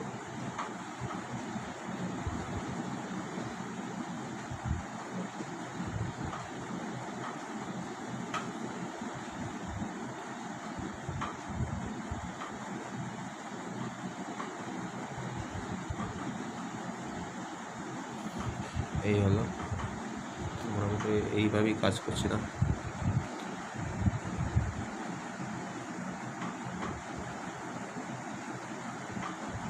মোটামুটি এই ছিল মোটামুটি এটা এক্সপিরিয়েন্স, ভালো তাই শেয়ার করলাম মোটামুটি। আর যদি মাঝে যদি কিছু মনে, আমি চেষ্টা করছি এখন মনে করা, যদি কিছু মনে পড়ে যায় যে এটা মিস করে গেছি তাহলে বলে দিই। আমার মনে হচ্ছে এটা কিছু মিস করে গেছি, এটা আমি বলিনি, হয়তো প্লেনেই হবে, প্লেনে মোটামুটি বলেছি।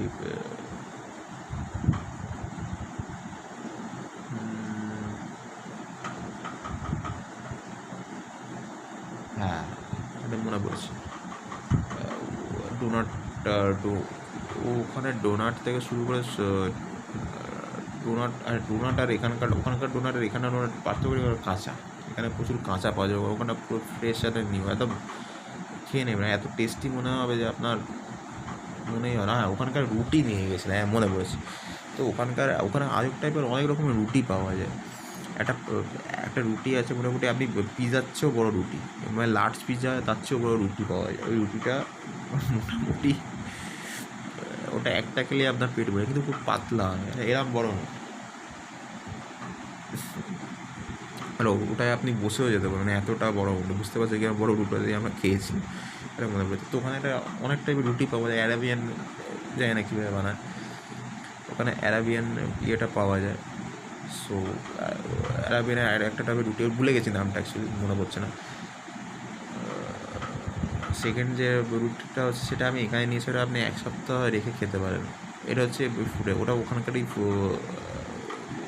ওরাই অ্যাকচুয়ালি জানে যে কীভাবে বানাবে, রেসিপিটা আমি জানি না কীভাবে বানায়। এক সপ্তাহ আপনি ফ্রিজে রেখে চালাতে পারবেন রুটিটা খেতে। আমি একটা রুটি আমরা পরের দিনই ফেলে দিই, আমরা বাসি হয়ে খেতে পারি না, কিন্তু ওখানে কিন্তু এক সপ্তাহ আপনি খেতে পারেন, মানে একই থাকে, ওটা কোনো রকমের চেঞ্জেস না, টেস্ট খুব ভালো।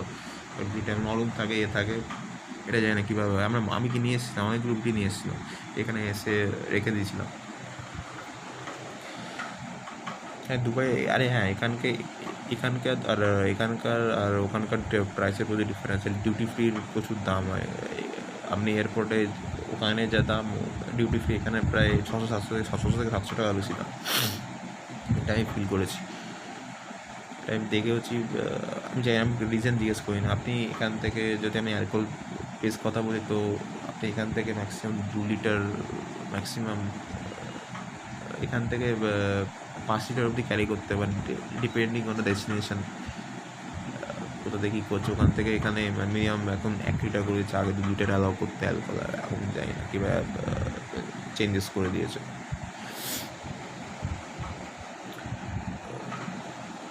সো এই ছিল পুরো, জানি না এবার আস্তে আস্তে ভিডিওটা এন্ড করতে হবে, অনেক লম্বা হয়ে গেছে, প্রায় আমার 1.5 ঘন্টার ভিডিও হয়ে গেছে। সো ভালো থাকবেন, শেয়ার করবেন, ভিডিওটা সাবস্ক্রাইব করবেন। আমার নতুন চ্যানেলে একদমই নতুন কলেজের ফার্স্ট ভিডিও আমার, আশা করি শেয়ার করুন, লাইক করুন, সাবস্ক্রাইব করুন, আর বন্ধুদের কাছে শেয়ার করে দিন।